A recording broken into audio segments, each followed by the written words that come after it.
आप सब स्वस्थ होंगे और ईश्वर की आज्ञाओं के अनुसार अपने जीवन को जीने का प्रयास कर रहे होंगे। तो आइए इस वक्त जब हम इस प्रार्थना सभा को शुरू करने जा रहे हैं तो हम सब जहाँ कहीं भी हैं हम सब स्थिर हो, शांत हो और लगातार प्रार्थना में बने रहें कि इस वक्त इस प्रार्थना सभा को प्रभु सफल करे। हमें से एक जन, जितने जन भी जुड़े हुए हैं आज के दिन, फिर से हम ईश्वर की आशीषों को अपने जीवन में ग्रहण कर सकें। और साथ ही हम आज जो भी वचन सुनने जाएंगे उन तमाम वचनों को हम अपने हृदय में ग्रहण कर सकें और ईश्वर की शिक्षाओं में हम और उन्नत चले जाएं और अपने जीवन को और ज़्यादा संवार सकें ईश्वर में। तो आइए इस वक्त जब हम इस प्रार्थना सभा को शुरू करने जा रहे हैं तो आज का जो क्रम है वो हम देखेंगे, जिसमें आरंभिक प्रार्थना करेंगे भाई ज्योतिष, आराधना में अगुवाई करेंगे भाई ज्योतिष, बहन मैरी, बहन सोनम और मैं। वचन को पढ़ूंगी मैं और वचन की उद्घोषणा आज प्रभु अपनी बेटी, अपनी दासी सिस्टर एस्थर के माध्यम से करेंगे और अंतिम आशीष की प्रार्थना भाई राज के माध्यम से होगी। तो आइए हम सब जहाँ कहीं भी हैं हम तैयार हो जाएं। धन्यवाद। आइए हम लोग प्रार्थना करेंगे, अपनी आंखों को बंद रखेंगे और हाथों को खुला छोड़ेंगे।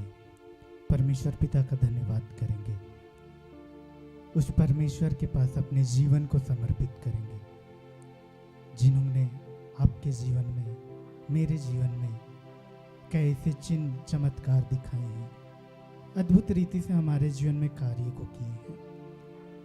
एक पल अपने जीवन को समर्पित करते हुए परमेश्वर से जुड़ने का प्रयास करेंगे, क्योंकि जब हम उससे जुड़ते हैं हमारे जीवन की तमाम बंधनों को वो तोड़ देता है।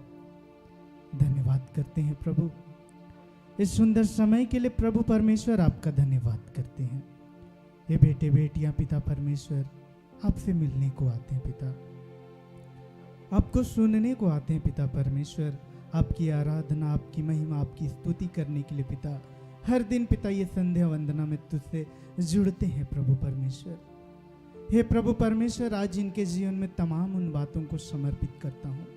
कई ऐसे लोग हैं जो हताश है, निराश है, अपने रोगों से तंग आ गए हैं प्रभु परमेश्वर, अपने पारिवारिक अशांति से तंग आ गए हैं प्रभु परमेश्वर। कई ऐसे लोग हैं जिनके जीवन में पिता परिवार में प्रेम नहीं पिता।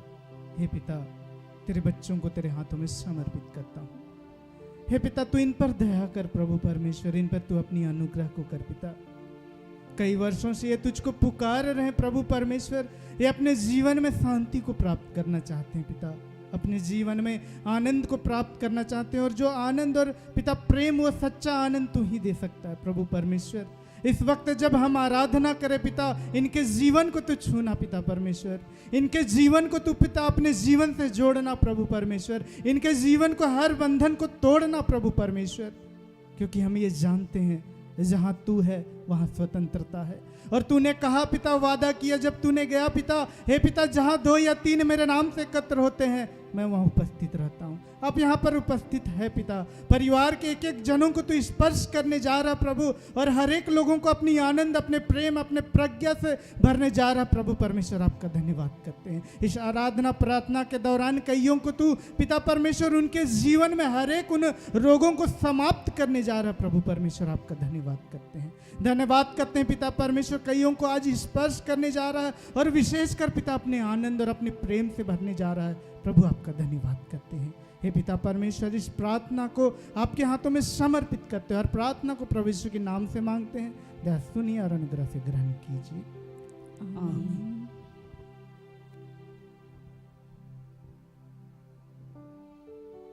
इस वक्त में हम अपने जीवन में पवित्र आत्मा को, त्रित्व में ईश्वर को पुकारेंगे और इस गीत के माध्यम से प्रभु की स्तुति करेंगे।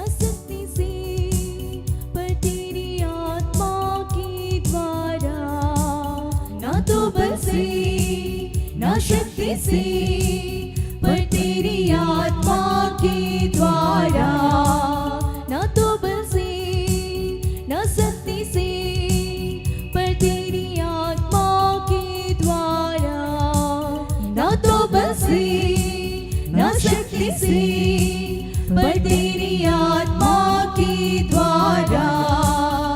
ये पार टल जाएगा, ये पार टल जाएगा, ये पार टल जाएगा पर तेरी आत्मा के द्वारा, ना तो बल से ना शक्ति से पर तेरी आत्मा के द्वारा, ना तो बल से ना शक्ति से पर तेरी आत्मा के द्वारा।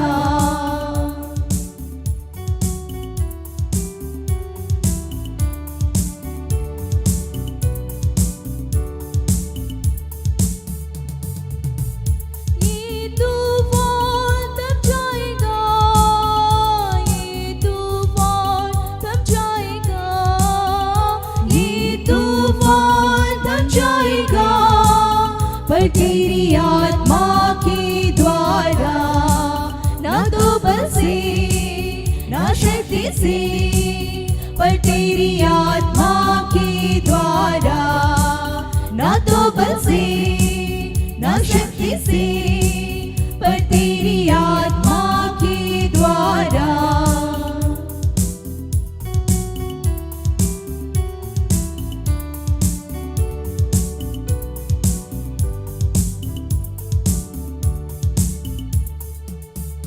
ये पाप मिट जाएगा, ये पाप मिट जाएगा, ये पाप मिट जाएगा पर तेरी आत्मा के द्वारा, ना तो बल से ना शक्ति से पर तेरी आत्मा के द्वारा, ना तो बल से ना शक्ति से पर तेरी आत्मा के द्वारा, पर तेरी आत्मा के द्वारा, पर तेरी आत्मा के द्वारा।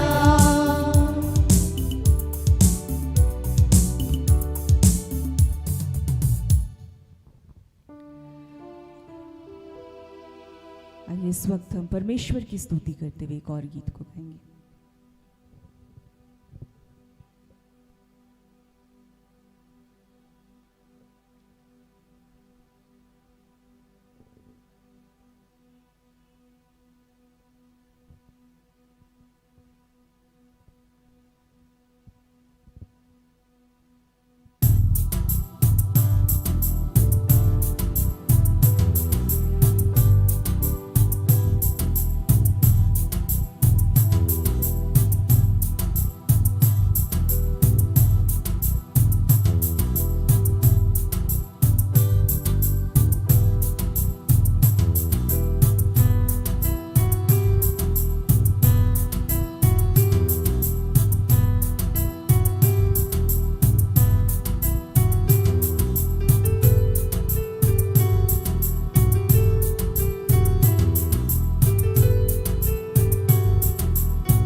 यीशु मेरे नाम मेरे दिल की राज, यीशु मेरे नाम मेरे दिल की राज, तेरी आराधना तेरी आराधना तेरी आराधना तेरी आराधना।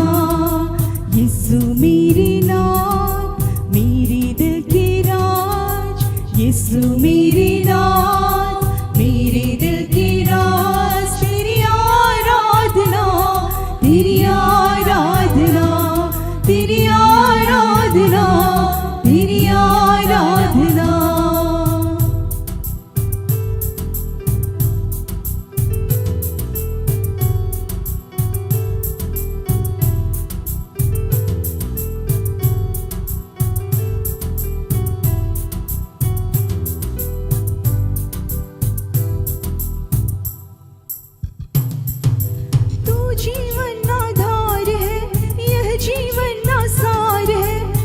जीवन आधार है, यह जीवन आसार है।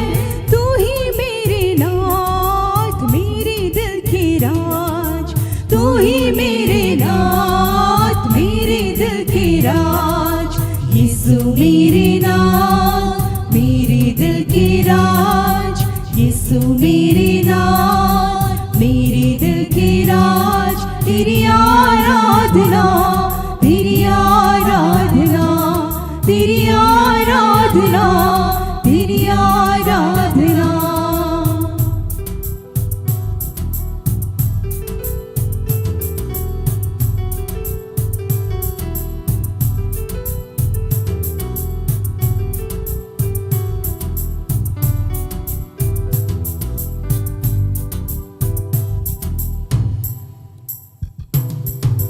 तू दिल का अरमान है, झूठे सभी अभिमान है। तू दिल का अरमान है, झूठे सभी अभिमान है। तू ही मेरे नाथ, मेरे दिल की राज। तू ही मेरे नाथ, मेरे दिल की राज। यीशु मेरे नाथ, मेरे दिल की राज।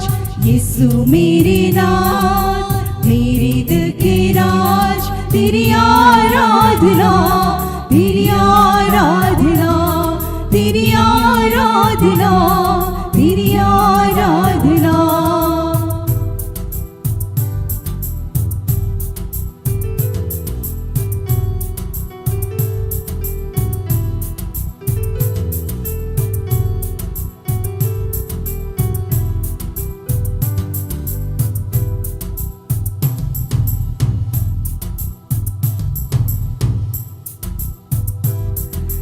तू मुक्ति का स्रोत है, तू ही सच्चा मीत है।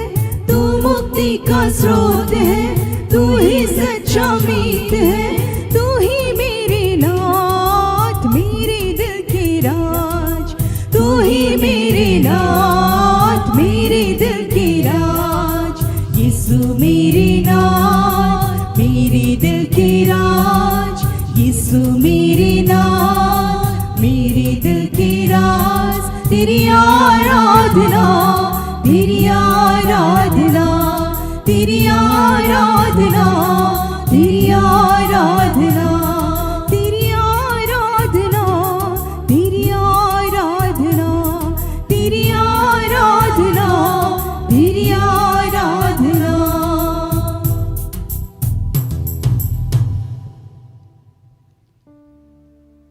हे पिता, आपने हमारी आराधना को, प्रार्थना को ग्रहण किया प्रभु। और हे पिता ईश्वर, इस वक्त हम सब मिलकर आपके नाम का स्तुति गान कर पाते हैं प्रभु। आपने हम सब को ये सुनहरा अवसर दिया पिता, हम आपको धन्यवाद देते हैं प्रभु। हम विश्वास करते हैं कि आपकी उपस्थिति हमारे बीच है प्रभु। आप हमें सुन रहे हैं प्रभु, आप हमें देख रहे हैं प्रभु। आपकी दृष्टि निरंतर हम पर बनी हुई है प्रभु। हम आपको धन्यवाद देते हैं पिता ईश्वर। हम धन्यवाद देते हैं कि आज की प्रार्थना सभा को आपने सफल किया प्रभु। और जितने भी लोग इस वक्त जुड़े हुए प्रभु, हर एक को आपने फिर से नई आशीषों से, नई कृपाओं से, नए वरदानों से भरा पिता। हम आपको धन्यवाद देते हैं। हर एक बातों को आपके हाथों में समर्पित करते हैं प्रभु। और इस प्रार्थना को आपके बेटे उद्धार करते यीशु मसीह के नाम से मांग लेते हैं। दया से सुनिए और स्वर्ग के राज्य में ग्रहण कीजिए। आमीन।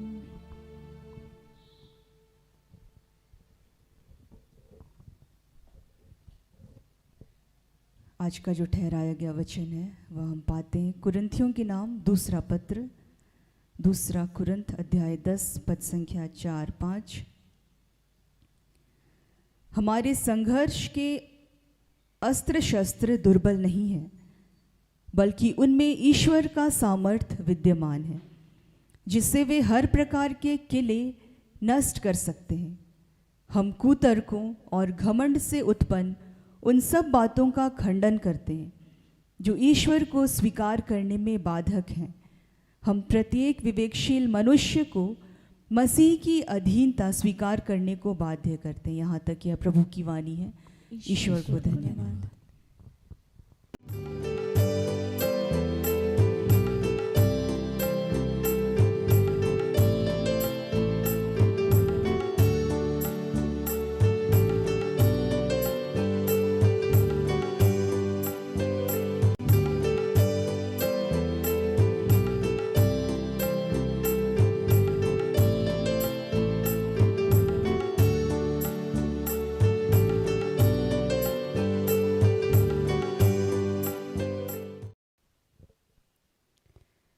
सबों को प्रार्थना योद्धा परिवार की ओर से प्रेज द लॉर्ड।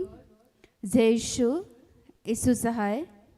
आइए इस घड़ी हम सभी वचन में आगे बढ़ने के पूर्व प्रभु से जुड़ने का प्रयास करेंगे, प्रार्थना करेंगे। हे महान जीवित प्रेमी पिता, प्यारे प्रभु, इस घड़ी पिता पुत्र पवित्र आत्मा के नाम पर आपके समीप आते हैं। पिता, इस घड़ी आपकी अधीनता को चाहते हैं। पिता, इस घड़ी तुझसे प्रार्थना करते हैं पर प्रभु, पूरे विश्व में जहाँ भी तेरे नाम से इस घड़ी एक झुंड होकर, हे पिता, जितने तेरे बच्चे तुझे पुकार रहे हैं, जहाँ भी तेरे नाम से तेरे दास और दासियाँ खड़े हैं, होने दे यीशु मसीह के नाम से हर एक अपने सेवक, अपने दास दासियों के मुख से होकर के आप बोलिए। पिता, वचन के एक एक रहस्यों को प्यारे प्रभु हम सबों के बीच में पिता आप प्रकट कीजिए। आप बोलिए पिता, और आज के दिन में हर वो बंधन पिता जो हमें आपसे अलग करना चाहती है, यीशु मसीह के नाम से पिता आज के दिन में तोड़ते हैं। पिता, इस घड़ी तुझसे प्रार्थना करते हैं कि सचमुच में पिता तेरे कोड़े खाने के द्वारा हम सभी भले चंगे होते हैं। निश्चय ही प्यारे प्रभु, इस घड़ी हम सभी आपके समीप आते हैं। हम सबों के पाप और गुनाहों के लिए तुझसे क्षमा चाहते हैं। पिता, इस घड़ी हम सबों के बीच में आप अपनी उपस्थिति को दीजिए, आप बातें कीजिए। पिता पुत्र पवित्र आत्मा के नाम पर पिता, इस घड़ी हम सारी बातों का नियंत्रण पुनः आपके हाथों देते हुए इस प्रार्थना को उद्धारकर्ता प्रभु यीशु मसीह के नाम से मांगते हैं। दया से सुनिए और अनुग्रह से ग्रहण कीजिए। आमीन। प्रभु ने जो आज के दिन में हम सबों को जिस वचन को दिए हैं, 2 कुरिन्थ पद संख्या अध्याय 10 पद संख्या 4 और 5। क्योंकि हमारी लड़ाई के हथियार शारीरिक नहीं पर गढ़ों को ढा देने के लिए परमेश्वर के द्वारा सामर्थी हैं। इसलिए हम कल्पनाओं का और हर एक ऊंची बात का जो परमेश्वर की पहचान के विरुद्ध में उठती है खंडन करते हैं। हर एक भावना को कैद करके मसीह का आज्ञाकारी बना देते हैं। आज सर्वप्रथम प्रभु का धन्यवाद करते हैं। प्रभु हर दिन की भांति अपने पवित्र वचन के द्वारा हम सबों से बातचीत करते हैं। आज प्रभु बोल रहे हैं सर्वप्रथम, क्योंकि हमारी लड़ाई के हथियार शारीरिक नहीं पर गढ़ों को ढा देने के लिए परमेश्वर के द्वारा सामर्थी है। सचमुच में इस वचन के जो लेखक हैं वो स्वयं पौलुस हैं। और पौलुस जब बातें करते हैं तो सर्वप्रथम हम सबों को एक व्यवहारिक शिक्षा को देते हैं और सीधे तौर पर ये बता रहे हैं कि हमारे शरीर में 2 मुख्य भाग है, आत्मा और शरीर। और आज के इस वचन के द्वारा बोल रहे हैं हमारी लड़ाई के हथियार शारीरिक नहीं पर गढ़ों को ढा देने के लिए परमेश्वर के द्वारा सामर्थी है। आज हम लोग सर्वप्रथम हमारे जीवन में जैसे ही विपरीत परिस्थितियां आती है, हम लोग घबराने लगते हैं, बेचैन होते हैं, परेशान होते हैं, डरने लगते हैं। लेकिन ऐसी परिस्थिति में ईश्वर का वचन कहता है, सर्वप्रथम शैतान जो हमारे विपक्ष में खड़े रहते हैं, हमारे लिए हमारे आत्मिक विनाश, हमारी आत्मा का विनाश करना चाहते हैं। और इसीलिए परमेश्वर का वचन ऐसा लिखा हुआ है, पहला पतरस जिसको पेतरुस भी कहा जाता है, 5 पद संख्या 8, सचेत हो और जागते रहो, क्योंकि तुम्हारा विरोधी शैतान गरजने वाले सिंह के समान इस खोज में रहता है कि किसको फाड़ खाएं। वो अक्सर हमारे जीवन में हमारे जीवन को पूरी तरह से वो बर्बाद करना चाहते हैं और बर्बाद करना चाहते हैं। और इस समय में हम लोगों के लिए पौलुस के द्वारा जो आज का जो संदेश सब सबों को दिया गया है, वो सीधे बोल रहे हैं कि हमें ऐसे हथियार का इस्तेमाल करना है जो शारीरिक नहीं लेकिन एक आत्मिक होना है। तो अब हम लोग जानेंगे कि हमारे जीवन के लिए आत्मिक हथियार क्या है। इफिसियों को जब हम लोग पढ़ेंगे प्रभु का वचन, तो यहाँ ऐसा लिखा हुआ है, इफिसियों 6 पद संख्या 11, परमेश्वर के सारे हथियार बांध लो कि तुम शैतान की युक्तियों के सामने खड़े रह सको।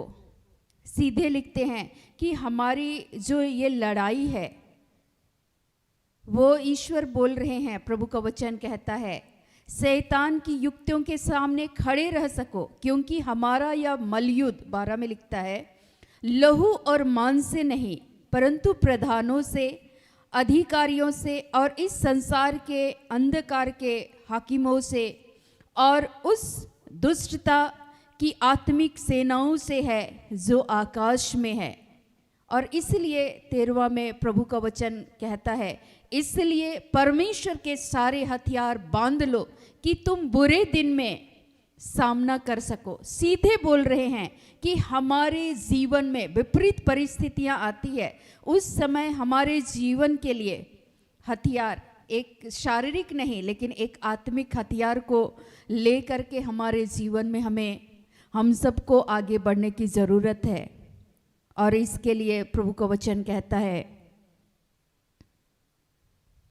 16 और 17 को मैं पढ़ूंगी।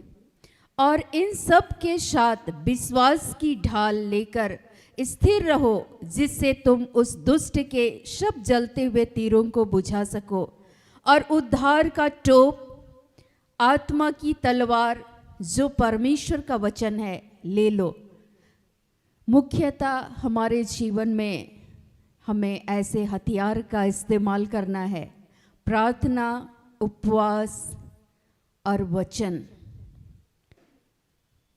ईश्वर बोल रहे हैं कि हमारे जीवन में अगर हम लोग प्रार्थना नहीं करेंगे, वचन नहीं पढ़ेंगे, तो शैतान जो बहुत बारीकी के साथ हमारे जीवन में काम करना चाहते हैं, और हमारी जो ये लड़ाई है वो हम लोग जब देखेंगे तो सीधे बोल रहे हैं कि इस संसार के शक्तियों से है जो आज हमारे जीवन में हमारी आत्मा का वो विनाश करना चाहती है। इसके लिए यीशु मसीह भी अपने शिष्यों को बोल रहे थे, जब हम लोग मार्कुस 14 का 38 को पढ़ेंगे, जागते रहो और प्रार्थना करते रहो।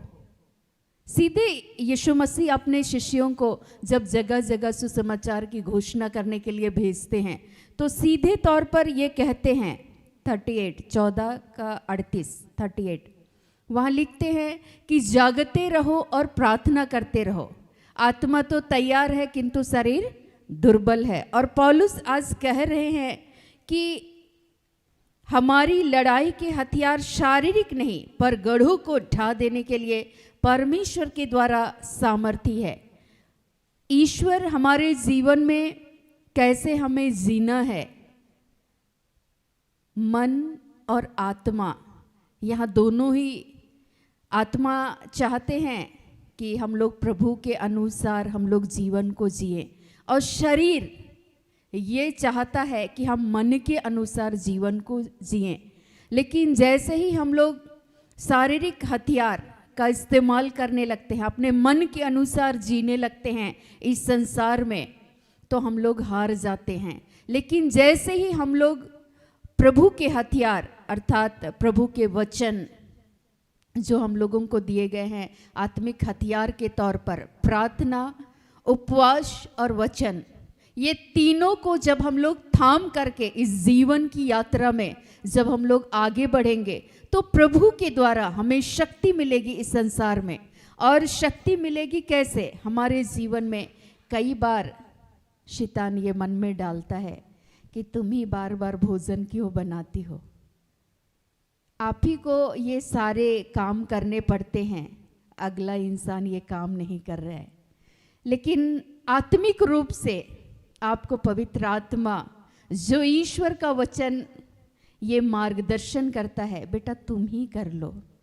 सबसे पहले यीशु मसीह दीन बने, झुके, विनम्रता को दर्शाए, तुम विनम्र हो जाओ और तुम अपना काम को करो। लेकिन शैतान इस समय में क्या समझाता है हमारे मन में, समझाता है ये सारी बेकार की बातें हैं, तुम ही क्यों। और हम लोग यहाँ पर मन की बातें सुन लेते हैं और हम लोग इस संसार में जब एक प्रभु के इच्छा के अनुसार हमें जीवन जीने का वक्त आता है, उस समय में हम लोग सांसारिक हथियार का इस्तेमाल कर लेते हैं, मन की बातें सुन लेते हैं। और मन की बातें जब हम सुनते हैं तो आत्मा की बातों का हम सभी दमन कर देते हैं। इसलिए पहला थिस्सलुनीकियों, जिसको थिस्सलुनीकियों कहते हैं, 5:19 में लिखता है कि आत्मा को ना बुझाओ, ईश्वर के आत्मा को आप शोकित ना करें, पवित्र आत्मा को आप शोकित ना करें। वो आत्मा चाहते हैं कि आप परमेश्वर की इच्छा के अनुसार जीवन को जिए इस संसार में, ताकि आप दुष्ट के जलते हुए उन तीरों को बुझा सके। लेकिन इसको बुझाने के लिए कठिन चुनौतियां आती है। जैसे जैसे हम लोग प्रभु के मार्ग में आगे बढ़ते हैं, हमारे जीवन में विरोध का सामना करना पड़ता है, जो कि लिखता है यूहन्ना 15:18 में, यदि तुम संसार के होते तो संसार अपना समझकर तुमसे प्यार करता, लेकिन तुम इस संसार के नहीं हो। और जब आप इस संसार के नहीं है, परमेश्वर ने आपको संसार में से चुन लिया है और ईश्वर चाहते हैं कि आप प्रभु के अनुसार जीवन को जिएं, आत्मिक हथियार को लेकर के आप आगे बढ़े। लेकिन आप क्या सोच रहे हैं, वहाँ सांसारिक हथियार अपने मन के अनुसार चल रहे हैं। तो जब आपका विरोध होता है, तब ऐसी परिस्थिति में आप प्रभु के वचन का इनकार कर देते हैं। आप अपने जो हथियार है, मैंने कहा कि हमारे जीवन में मुख्य हथियार हैं प्रार्थना, वचन और उपवास।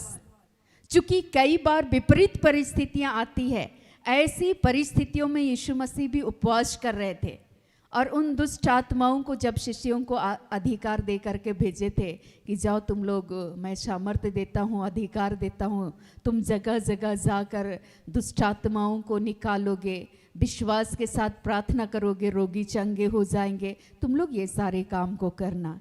लेकिन कई बार जब वो नहीं निकलता है तो उन शिष्यों को यीशु मसीह बोलते हैं, अब दूतों की यह जाति बिना उपवास और प्रार्थना किए नहीं निकलती है।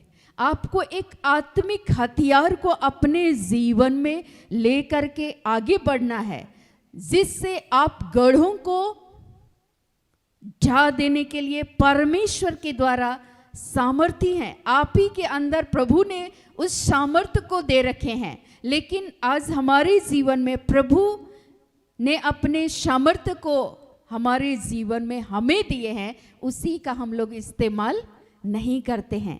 हम लोग उस दृष्टिकोण से देखते ही नहीं हैं। हमारे जीवन में विपरीत परिस्थितियां आती है, तब हम लोग अपने मन के अनुसार शारीरिक हथियार लेकर के चलते हैं और हम लोग हार जाते हैं। अच्छा ठीक है, देखते हैं, मेरा भी वक्त आएगा। हम लोग बदले की भावना को लेकर के आगे बढ़ते हैं, लेकिन इस बदला लेने के क्रम में शारीरिक हथियार का इस्तेमाल करते हैं और हम लोग हार जाते हैं। ठीक है, देखते हैं तुम्हारे जीवन में आशीष तुमको कैसे मिलता है। हम लोग ऐसे बोलते हैं। और मैं आपको बताऊं कि जब हम लोग मन की बातें सुनते हैं, शरीर की बातें सुनते हैं, तो अक्सर हम लोग हार जाएंगे। लेकिन ऐसी परिस्थिति में पौलुस के द्वारा आज हम सबों को ये समझाया जा रहा है इस पवित्र वचन के द्वारा कि हमारी लड़ाई के हथियार शारीरिक नहीं। हमेशा ये याद रखना है कि हमारी ये लड़ाई शारीरिक नहीं है, आत्मिक है। और इस आत्मिक लड़ाई में हमें आत्मिक बातों को लेकर के आगे बढ़ने की ज़रूरत है। और जब हम आत्मिक बातों को आगे लेकर के जब हम लोग आगे बढ़ते हैं तो परमेश्वर हमारी सहायता करते हैं। परमेश्वर हमें अपनी शक्ति और सामर्थ्य को देते हैं, अपने वचन के द्वारा हमारी आत्मा को मजबूत करते हैं। कैसे मैं बताऊंगी आप सबों को। ईश्वर मूसा जब बुढ़ापे की अवस्था में जा रहे थे, मूसा के बाद नेतृत्व का कार्यभार यहोशू को सौंपा गया, लेकिन यहोशू डर रहे थे, बार बार वो डर रहे थे। और ईश्वर बार बार यहोशू को बोल रहे थे कि तुम्हारा मन कच्चा ना हो, तुम दृढ़ रहो, डरो मत, तुम भयभीत मत हो। लेकिन वो डर रहे थे, क्यों? क्योंकि वो सांसारिक रूप से सोच रहे थे और परमेश्वर इस समय में उनकी सहायता कर रहे थे, आत्मिक हथियार को दे रहे थे। मैं तुम्हारी साथ हूं, डरो मत। ऐसा कहाँ लिखा हुआ है? परमेश्वर का वचन। उस हथियार को हमें थाम करके चलना है, ले करके चलना है कि परमेश्वर हमारे साथ हैं। और वही ईश्वर कह रहे हैं कि इधर उधर मत ताको, मैं तुम्हारे साथ हूं। लेकिन ऐसी परिस्थिति में हम लोग चूंकि मन की बातें सुनते हैं, शरीर की बातें सुनते हैं और शारीरिक और सांसारिक हथियार का हम लोग इस्तेमाल करते हैं और अंततः हमें हार का सामना करना पड़ता है। लेकिन जब मैं यहोशू की बातें मैंने उठाया है तो यहाँ लिखता है यहोशू योशुआ 1:9, क्योंकि मैंने तुझे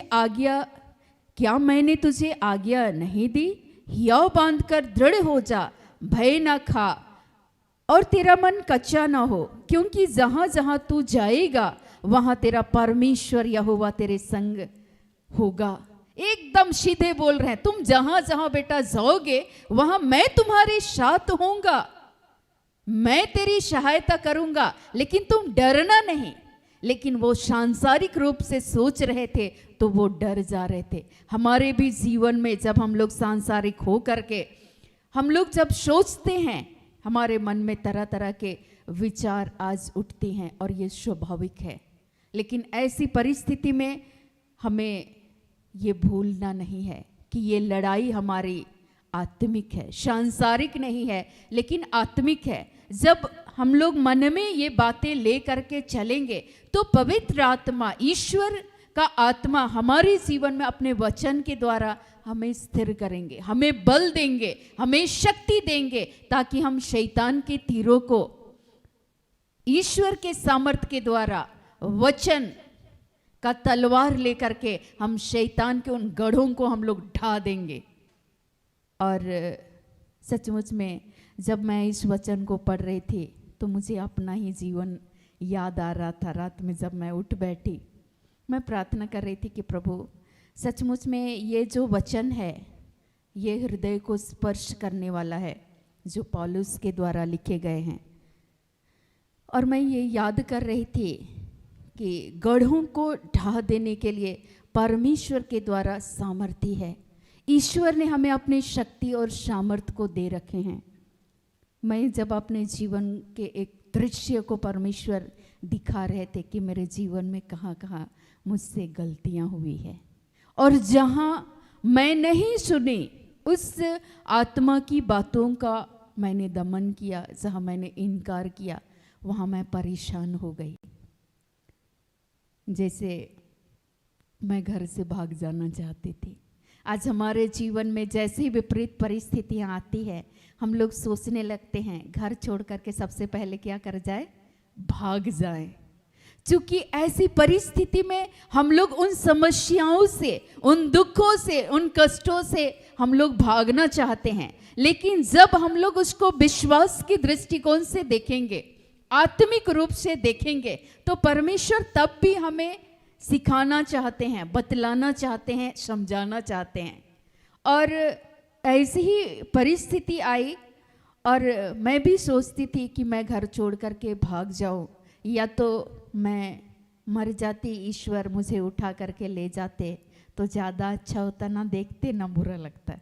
लेकिन आज जब मेरे मन में ये सवाल उठ सकते हैं तो निश्चय मैं विश्वास करती हूँ आप सबों के मन में भी ये सवाल उठते होंगे जैसे विपरीत परिस्थितियां आती है, लोग सोचते हैं अच्छा हम आत्महत्या कर लेंगे, जीवन सब कुछ खत्म हो जाएगा, सब खत्म, बाकी सब घर में शांति ही शांति, मेरी ही वजह से ये सारी परिस्थितियां ऐसे बनी हुई है। हम लोग ऐसे सोचने लगते हैं, लेकिन हम लोग उस समय में विश्वास को हम लोग छोड़ देते हैं। ईश्वर का वचन इफिसियों में पौलुस ही लिखे हैं, विश्वास की ढाल, आत्मा का तलवार, इफिसी 6:17, विश्वास का ढाल, आत्मा का तलवार, उद्धार का टोप, ये सारे हथियार को हमें बांधने की जरूरत है। एक बच्चा जब डरने लगता है तो वो बच्चा सोचता है कि अच्छा अब हमको डर लग रहा है, तो वो सोचते हैं कि इस गढ़ को, इस डर को एक ही इंसान समाप्त कर सकते हैं, वो मेरे माँ बाप निपट लेंगे। जो लोग हमें डराने का काम कर रहे हैं उससे हमारे माता पिता हैं, उनके पास शक्ति है, उनके पास सामर्थ्य है और वे सलट लेंगे, सारी बातों का निपटारा कर लेंगे और वे बच्चे निश्चिंत हो जाते हैं। लेकिन हमारे जीवन में परमेश्वर ने आज ऐसे हथियार को दे रखे हैं कि हम लोग ईश्वर के वचन के द्वारा ईश्वर पर विश्वास करते हुए हमारे उन आने वाली समस्याओं का, उन गढ़ों को हम लोग विश्वास के साथ प्रभु के इच्छा के अनुसार जब हम लोग जीवन को जीते हैं तो हम लोग विश्वास के साथ उस गढ़ को हम लोग ढा सकते हैं, जिस गढ़ को ढाने के लिए परमेश्वर ने हमारे जीवन में हमें शक्ति और सामर्थ्य को दिए हैं। जब मेरे घर पे ताला लटकते थे,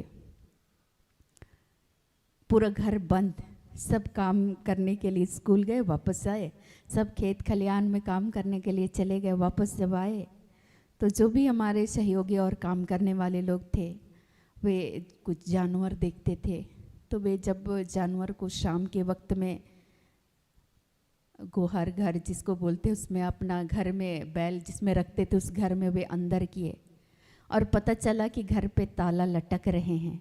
तो ऐसे परिस्थिति में जो हमारे सहयोगी हमारे साथ काम करते थे वे भी परेशान हो जाते थे और वे बोलते थे कि आज हम लोग हैं तब भी ये सारी मुसीबतें हैं, शायद हमारे कारण तुमको ये सारी स्थितियों का, ये परिस्थितियों का सामना करना पड़ रहा है। तुम औरों को भोजन खिलाती हो इसलिए मुझे डांट पड़ता था, औरों को तुम मजदूरी देती हो पैसा, उससे अच्छा है हमें पैसे दे दो, इसलिए झगड़े होते थे। तुम इस खेत में क्यों काम करती हो, ये खेत तो सारा हमारा है, इसलिए झगड़े हो रहे थे। मुझे समझ में नहीं आता था कि मैं क्या करूं। ये मेरे लिए एक गढ़ थे कि मैं ऐसी परिस्थितियों में जहां घर में ताले लटक रहे हैं मुझे क्या करना चाहिए। एक तरफ देखते थे अच्छा ठीक है आज मेरे साथ ये परिस्थितियां सिर्फ और सिर्फ गार्जियन नहीं होने की वजह से हो रहे, अगर वे होते तो आज ये स्थितियां नहीं होती। फिर मैं सोचती थी कि नहीं, मैं उनको क्यों दोष दूं, मैं उनको क्यों कोसूं। लेकिन मेरा परमेश्वर तो आज भी सामर्थ्य है। क्या पिता को ये पता नहीं था कि ये स्थितियों का हमें हर दिन इन चुनौतियों का सामना करना पड़ेगा। लेकिन प्रभु हम चाहते हैं, मेरा मन करता है जी से कि मैं इस घर से भाग जाऊं, लेकिन आपकी इच्छा मेरे जीवन में पूर्ण हो। मैं सोचती थी एक तरफ सांसारिक होकर के, सांसारिक हथियार को लेकर के मैं आगे बढ़ना चाहती थी। अरे सब छोड़ दो, क्या लेके आए हो क्या लेके जाओगे, इससे अच्छा छोड़ छाड़ के भागो यहाँ से। मैं बोलती थी एक काम कीजिए, मैं अपने सहयोगी जो बैल बकरी चराते थे मैं उनको बोलती थी एक काम कीजिए, आपका जो पैसा बनता है मैं आपको दे देती हूँ, आप भी अपने घर, तो तुम कहाँ जाएगी। हम बोले हम भी कहीं भाग जाते हैं, कहीं कमा लेंगे जी लेंगे जैसे और लोग जीते हैं। हम बोले ना रहेंगे ना इस घर में झगड़े होंगे। हम बोले बाहरी व्यक्ति कौन है, हम ही इकलौते हैं। हम बोले कि उससे अच्छा है कि जो हमारे साथ लड़ते बढ़ते हैं हमारे अपने सगे लोग हैं, तो इससे अच्छा है कि भाग जाओ। लेकिन मुझे उस समय में ये याद नहीं आता था कि ईश्वर का वचन कहता है तुम इस संसार के नहीं हो, मैंने तुम्हें संसार में से चुन लिया है। यदि तुम संसार के होते तो संसार तुम्हें अपना समझकर प्यार करता, हम सोच रहे थे सांसारिक होकर के ये अपने लोग हैं और मैं अपनों के बीच में रह रही हूँ, मैं अपनों के लिए मैं जीना चाहती हूँ, मैं अपनों के बीच में काम करना चाहती हूँ कि वे भी उन्नति पाएं, वे भी तरक्की होवे उनकी भी, और उनके भी जीवन में वे आशीष को प्राप्त करें। मैं किस बात को लेकर के चल रही थी? सांसारिक। और पिता मुझे समझाते थे आत्मिक बातों को और मैं सांसारिक रूप से सोचती थी तो मैं दुखी हो जाती थी। मैं सोचती थी अरे कितना भी भला करो लेकिन फिर भी बुरा ही हो जाता है, इससे अच्छा प्रभु मुझे उठा ले। एक दिन मैं शाम में सोई और मैं बोल रही थी क्षमा उमा पूरा मांग लिए, प्रभु जी भर के आज तुझसे क्षमा मांग लेते हैं, पिता मुझे उठा ले, आज की इसी रात को मुझे उठा ले, अब मुझसे ये सहा नहीं जाएगा। अचानक आत्मा में एक प्रेरणा आया, तुम समस्याओं से क्यों भागती हो? यीशु मसीह तुमसे पहले जीवन जी करके गए, वे भी उन कष्ट और पीड़ाओं से होकर के गुजरे, उनके भी जीवन में उन्होंने आत्मिक हथियार को थाम करके ईश्वर के साथ लिपटे रहे और हमेशा प्रभु का वचन उसको याद आता था, हमेशा वो पिता के साथ लिपट जाते थे। उन समस्याओं से जब लोग विरोध करते थे, अच्छा ये तो पापियों के साथ उठता बैठता है, ये तो चुंगी लेने वालों के साथ बैठता है, उनकी भी लोग निंदा करते थे, उनके लिए भी लोग बुरा बोलते थे। तो आज तुम्हारे लिए अगर कोई बुरा बोल रहे हैं तो उससे पहले तो उनके लिए भी वो दुख को भोगे, वो कोड़े खाए, वो सारी ऐसी कठिन परिस्थितियों में पिता के साथ लिपट गए, पिता से प्रार्थना कर रहे थे, पिता से जुड़ रहे थे। तो तुम्हारे जीवन में ये समस्याएं क्या है? इन समस्याओं से भी निपटने के लिए, आगे बढ़ने के लिए परमेश्वर तुम्हारी सहायता करेंगे। मैं बोलती थी कि प्रभु आप तो ईश्वर के पुत्र हैं, आपके पास वो शक्ति है, आपके पास वो हथियार है, पर हमारे पास कुछ भी नहीं है। ईश्वर बोलते थे प्रेम करें, तो हम बोले अच्छा तो वो प्रेम तो मेरे पास है ही नहीं, हम कहाँ से लाएं? इसीलिए मैं बोलती हूँ अगर आपके घर में क्लेश हो रहे हैं, झगड़े हो रहे हैं, लड़ाइयाँ हो रहे हैं और ऐसी परिस्थिति में आप सांसारिक हथियार का इस्तेमाल करना चाहते हैं, अच्छा ठीक है तुमको लड़ने आता है, हमें भी आता है, आप लड़ लीजिएगा, आप हार जाइएगा, लेकिन आप आत्मिक बातों को लेकर के, आत्मिक हथियार को लेकर के जो परमेश्वर ने आपके जीवन में आपको दे रखे हैं, उस बात को लेकर के चलेंगे, हमेशा विजयी होंगे, हमेशा।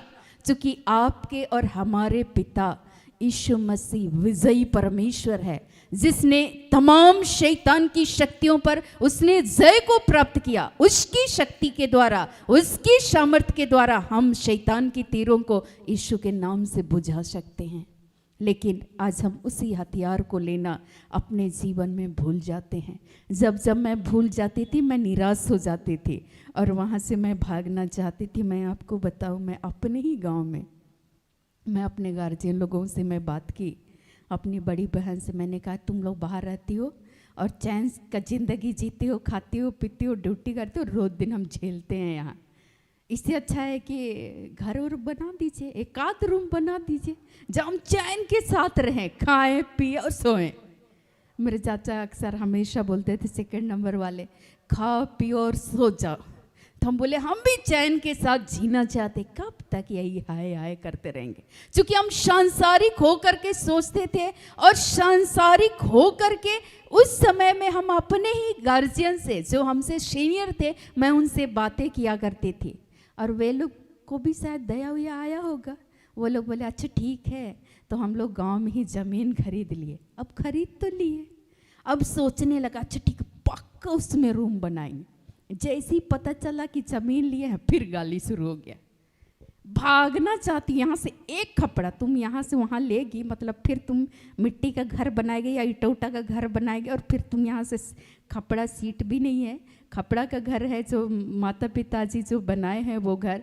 तो तब उनके मन में शैतान फिर से डाल दिया, ये इसका मतलब जितना भी यहाँ इसमें जो लकड़ी लगा हुआ है, जो खपड़ा लगा हुआ है, ये सारे खपड़ा उपड़ा ले करके ये जाएंगी।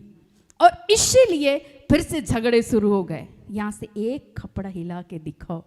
अब हम सोच रहे अरे भाई रोज दिन हर एक पॉइंट पे, मतलब हम सोचते हैं कुछ और हम वहाँ हार जाते हैं।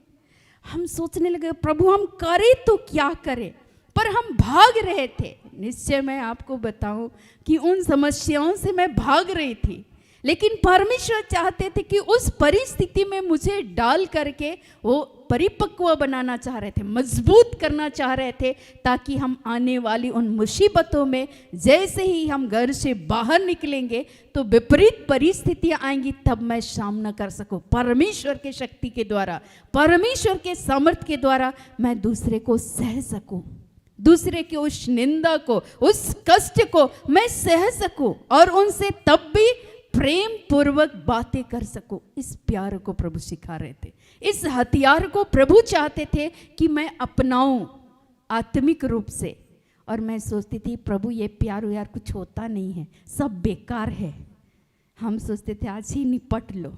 मैं बोलती थी कभी कभी, मेरी सेकंड नंबर वाली चाची मेरे साथ रहती थी, मैं माँ को तो नहीं बोलती थी, मैं उसको बोलती थी कि एक काम करते हैं, एक आध दिन निपटा ही देते हैं और या पार का लड़ाई आज पक्का हो जाए। इसमें परमेश्वर, उसमें भी दुआ करते थे, इसमें परमेश्वर मेरी सहायता कर। अब बताइए जो ये लड़ाई ईश्वर चाहते ही नहीं है, हम सांसारिक हो करके मैं सोचती थी कि परमेश्वर इसमें मेरी सहायता करे, आज मैं पक्का लड़ूंगी। फिर आत्मा समझाता था, एक कदम आगे चलते थे कुछ काम करने के लिए, आत्मा समझाता था तू ये सोच रही है कि इस लड़ाई में तुम सांसारिक होकर, शारीरिक होकर के तुम सोच रही है, तुम इसमें अक्सर तुम हार जाओगी, तो तुम आत्मिक होकर के सोचो, तुम यहाँ से भागो नहीं। हम बोले प्रभु नहीं हो रहा है, नहीं सहा जा रहा है, ये गरीबी, ये गार्जियन का अभाव, यहाँ पर बोल्ड गार्जियन नहीं होने की वजह से ये सारी समस्याएं उठ खड़ी हो रही है। और मैं सोचती थी मैं भाग जाऊं, और इसीलिए मैंने कहा अपने सहयोगी जो भी मवेशी का देख रेख करते, मैं बोलती थी आप लोग सब चले जाइए, छोड़ दीजिए हमको अकेले। हम बोले कि कोई सहयोग मत कीजिए, आप लोग जाइए अपने अपने घर को, मैं कल पैसा दे दूंगी, आप चले जाइए प्लीज, मैं हाथ जोड़ती हूँ, आप लोग छोड़ दीजिए मुझे। पर ना वे छोड़ने को तैयार, ना ईश्वर मुझे भागने दे, क्योंकि ईश्वर हर दिन ये सिखा रहे थे, हर दिन प्रभु समझा रहे थे। मैं आज इसीलिए खुल करके बहुत सारी बातों को मैं बोलना चाहती हूँ कि आपके अंदर ये चिंताएं आपको सताती होंगी, भविष्य को लेकर, आपके बच्चों को लेकर, वर्तमान की इस परिस्थितियों को लेकर, रोगों को लेकर, बीमारी को लेकर, लेकिन आपके पास परमेश्वर ने ऐसे हथियार को दे रखे हैं जो गढ़ों को आप यीशु मसीह के नाम से परमेश्वर के उस हथियार को, वचन को, प्रार्थना को, उपवास को लेकर के आप गढ़ों को उठा सकते हैं। परमेश्वर के सामर्थ्य से उस शैतान की तीरों को आप बुझा सकते हैं। वो नकारात्मक बातें, वो नकारात्मक सोच, जो विचारधाराएं आपको हर दिन परेशान करती है, आपको सोने नहीं देती है, आपको बेचैन कर देती है, लेकिन निश्चय आज मैं यीशु मसीह के नाम से ये कहना चाहूँगी कि ऐसा नहीं है कि आपकी उन परिस्थितियों से मैं अवगत नहीं हूँ, अवगत हूँ। मुझे भी उन कठिन परिस्थितियों में परमेश्वर ने डाल रखे थे और जांच रहे थे उस भट्टी में डाल करके, क्या सचमुच में इस विपरीत परिस्थिति में जो परिवार के सदस्य हैं, क्या मैं उनके साथ प्रेमपूर्वक व्यवहार करूं या ना करूं। और मैं वहाँ से मैं भागना चाहती थी, घर बनाना चाहती थी। फिर जब गाली मिलने लगा, मैं ठहर करके सोचने लगा इसका मुख्य कारण क्या है। प्रभु ने मुझे समझाया, तू भागना चाहती है, इन सारी समस्याओं से तुम तंग हो करके तुम भागना चाहती है, इसीलिए तुम ये दुआ करती हो कि परमेश्वर मुझे इस संसार से उठा ले। ये जो आज के जो लेखक है पौलुस, ये भी सोच रहे थे, ये भी जब आप फिलिपियों को पढ़िएगा, ये भी ऐसे ही दुआ कर रहे थे, प्रभु मैं प्रार्थना करता हूँ कि मुझे इस संसार से उठा ले। लेकिन वो अंततः वो दुआ ये भी करते हैं, लेकिन अगर मैं इस संसार में प्रभु अगर आप रहते हैं, जीऊँ तो मैं प्रभु तेरे लिए मैं काम कर सकूं। तो आज हमारे भी जीवन में, इस संसार में जीवन जीने में, हमारे जीवन में कई सारी सांसारिक चुनौतियां आती हैं। जब कोई आपका साथ नहीं देते होंगे, आपके साथ कोई खड़े नहीं रहते होंगे, उस परिस्थिति में कोई साथ देने वाला ना हो। ऐसी परिस्थितियों में परमेश्वर पवित्र आत्मा के द्वारा जो आपके हृदय रूपी इस पट्टल में परमेश्वर ने अपने वचन को लिख रखे हैं, मुझे नहीं मालूम था कि वचन कहाँ कहाँ ऐसा लिखा हुआ है, लेकिन वो आत्मा के द्वारा मेरे अंदर से वो आवाज, वो पवित्र आत्मा उस समय में वो बोलता था, वो कार्य करता था।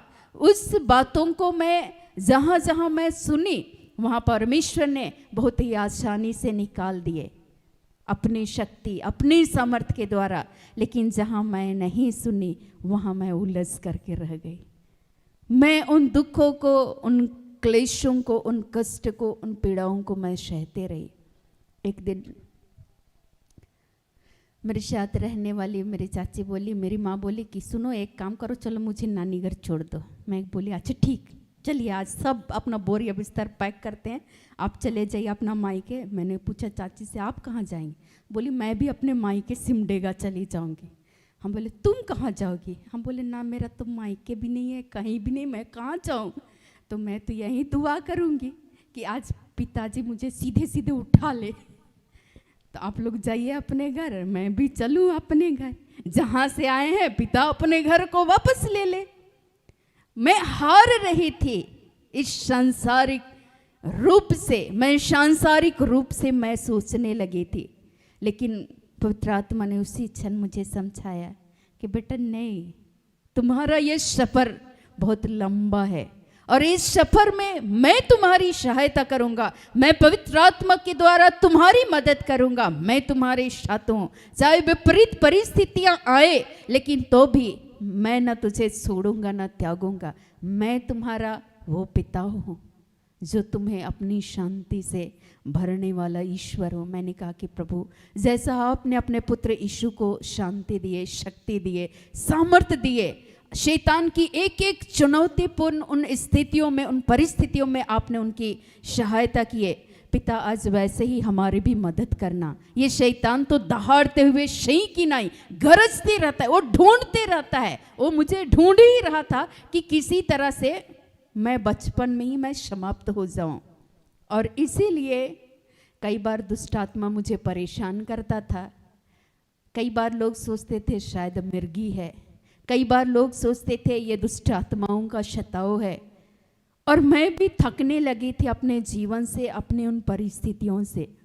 मेरे घर वाले भी हार रहे थे, मेरे शिक्षक, मेरे स्कूल के प्रिंसिपल, वे सारे परेशान हो चुके थे। मैं जिस हॉस्टल में रहती थी वहाँ के लोग भी परेशान हो रहे थे। लेकिन हमेशा हर जगह प्रभु ने अपने दूतों को, ईश्वर ने खड़ा किया, अपने सेवकों को प्रभु खड़ा करते हैं। जैसे ईश्वर उस समय में कुरिन्थ के लोगों के लिए पौलुस को प्रभु ने खड़ा किया, और पौलुस बड़े ही साधारण और सरल तरीके से लोगों को समझा रहे थे। आज हमारे भी जीवन में हमें मन करता है इस पति को हम छोड़ दे, इस पत्नी को हम तलाक दे दे, हम छोड़ दे, ये मेरी नहीं सुनती है और ये अपनी मर्जी के अनुसार जीवन जीना चाहती है, ये बच्चे अपनी मर्जी के अनुसार जीवन को जीना चाहते हैं, मैं इन बच्चों को घर से बेदखल कर दूं। हम माता पिता ऐसे सोचते हैं। लेकिन मैं परमेश्वर के नाम पे मैं धन्यवाद करती हूँ। मुझे याद आ रहा था अपना ही जीवन, पवित्र आत्मा मुझे याद दिला रहे थे, जिंदगी के उस पलों को याद करो जहाँ परमेश्वर ने अपने लोगों को खड़ा किया एक सहारे के रूप में, और परमेश्वर हमारी मदद कर रहे थे। हमेशा जो भी जहाँ भी मिले, मैं हॉस्टल में थी, वहाँ के जो प्रिंसिपल थे, वहाँ के जो शिक्षक थे, प्रभु उनको खड़ा कर दिए। वो लोग आत्मिक रूप से मुझे मोटिवेट करते थे, बेटा बोल तू परमेश्वर के वचन को, इस वचन के द्वारा प्रार्थना करो, निरंतर प्रार्थना करो, जागते रहो, हर घड़ी तुम प्रार्थना करो, कुछ नहीं समझ में आता है तुम हालेलुया कहो और शैतान ये हार जाएगा, ये भाग जाएगा, तुम्हें डरा रहा है, तुम्हें परेशान कर रहा है। मैं कई रात ऐसे होते थे जहाँ मैं सो नहीं पाती थी और मैं बोल भी नहीं पाती थी। मैं कैसे कहूँ, मेरी वजह से अगला इंसान परेशान हो जाएगा, और मैं रात रात मेरी आंखें खुली रह जाती थी।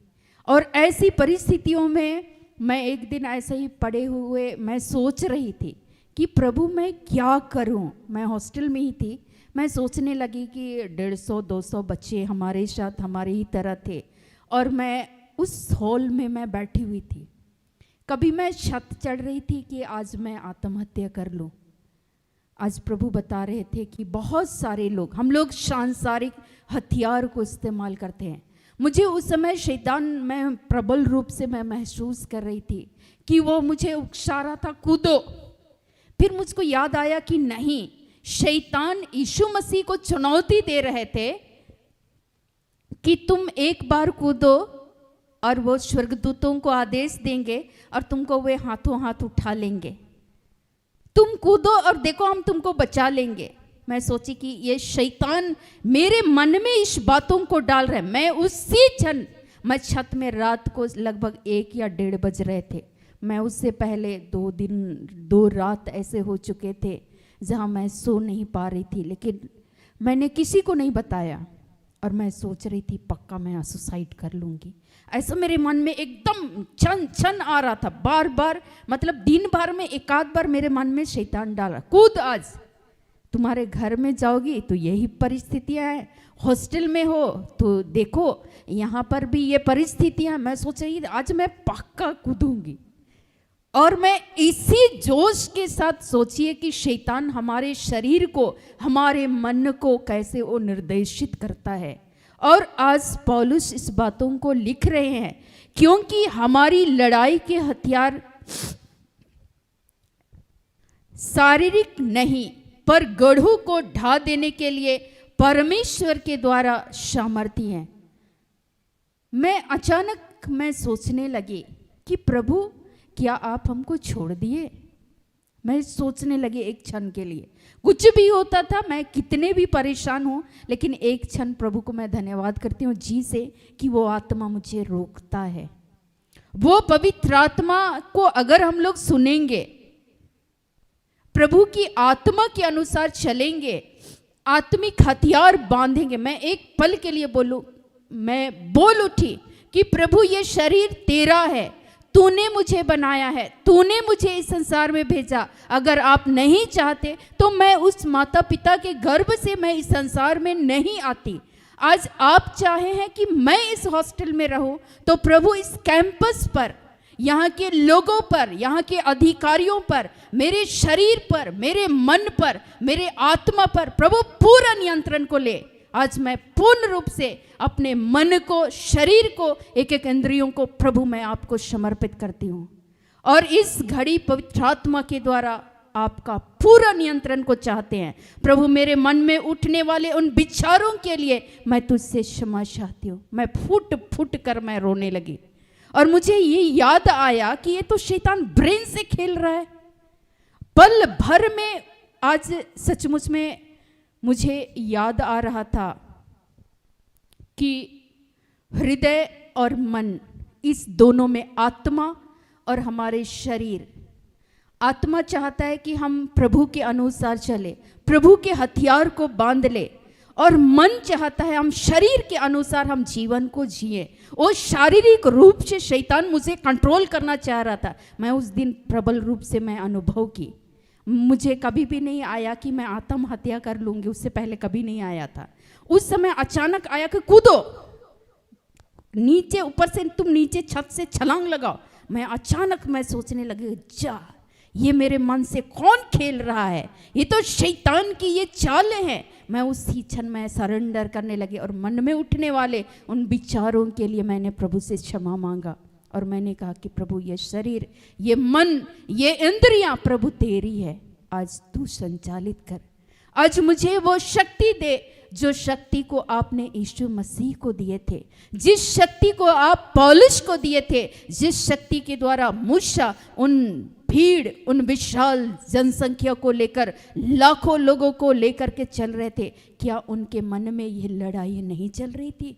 लेकिन वो हमेशा आत्मिक हथियार को लेकर के वो चलते थे, वो तंबू में प्रवेश करते थे। पिता का आत्मा बोलते थे कि तुम एकांत में, तुम इस तंबू में आओ, मैं तुमसे बातें करूंगा। और ईश्वर मूसा के साथ अपनी उपस्थिति को देते थे। मूसा भी बोलते थे अगर आप इस भीड़ के साथ नहीं चलिएगा तो मेरा नाम इस जीवन पुस्तक से काट दीजिए।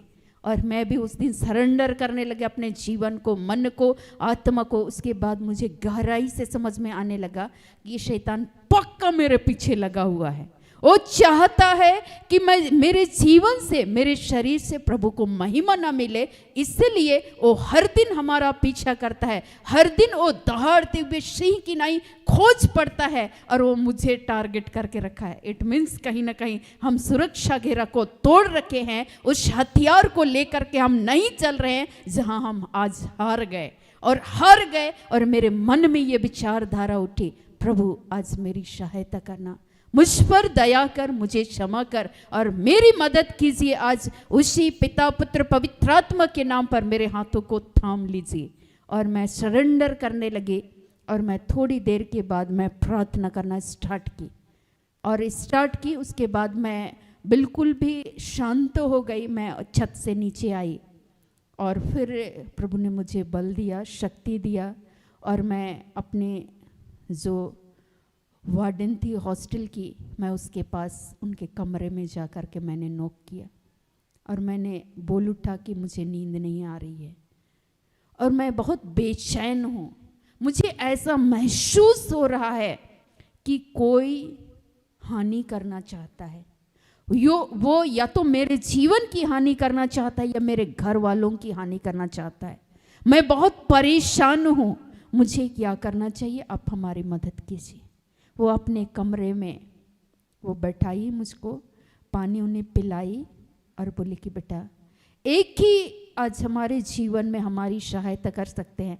वो सिर्फ और सिर्फ उन्होंने क्रूस को दिखाते हुए मुझे कहा कि यही क्रूस पे जो लटके हुए हैं यही यीशु हमारी मदद करेंगे और चलो हम लोग घुटने के बल आते हैं, वही परमेश्वर तुम्हारी सहायता करे।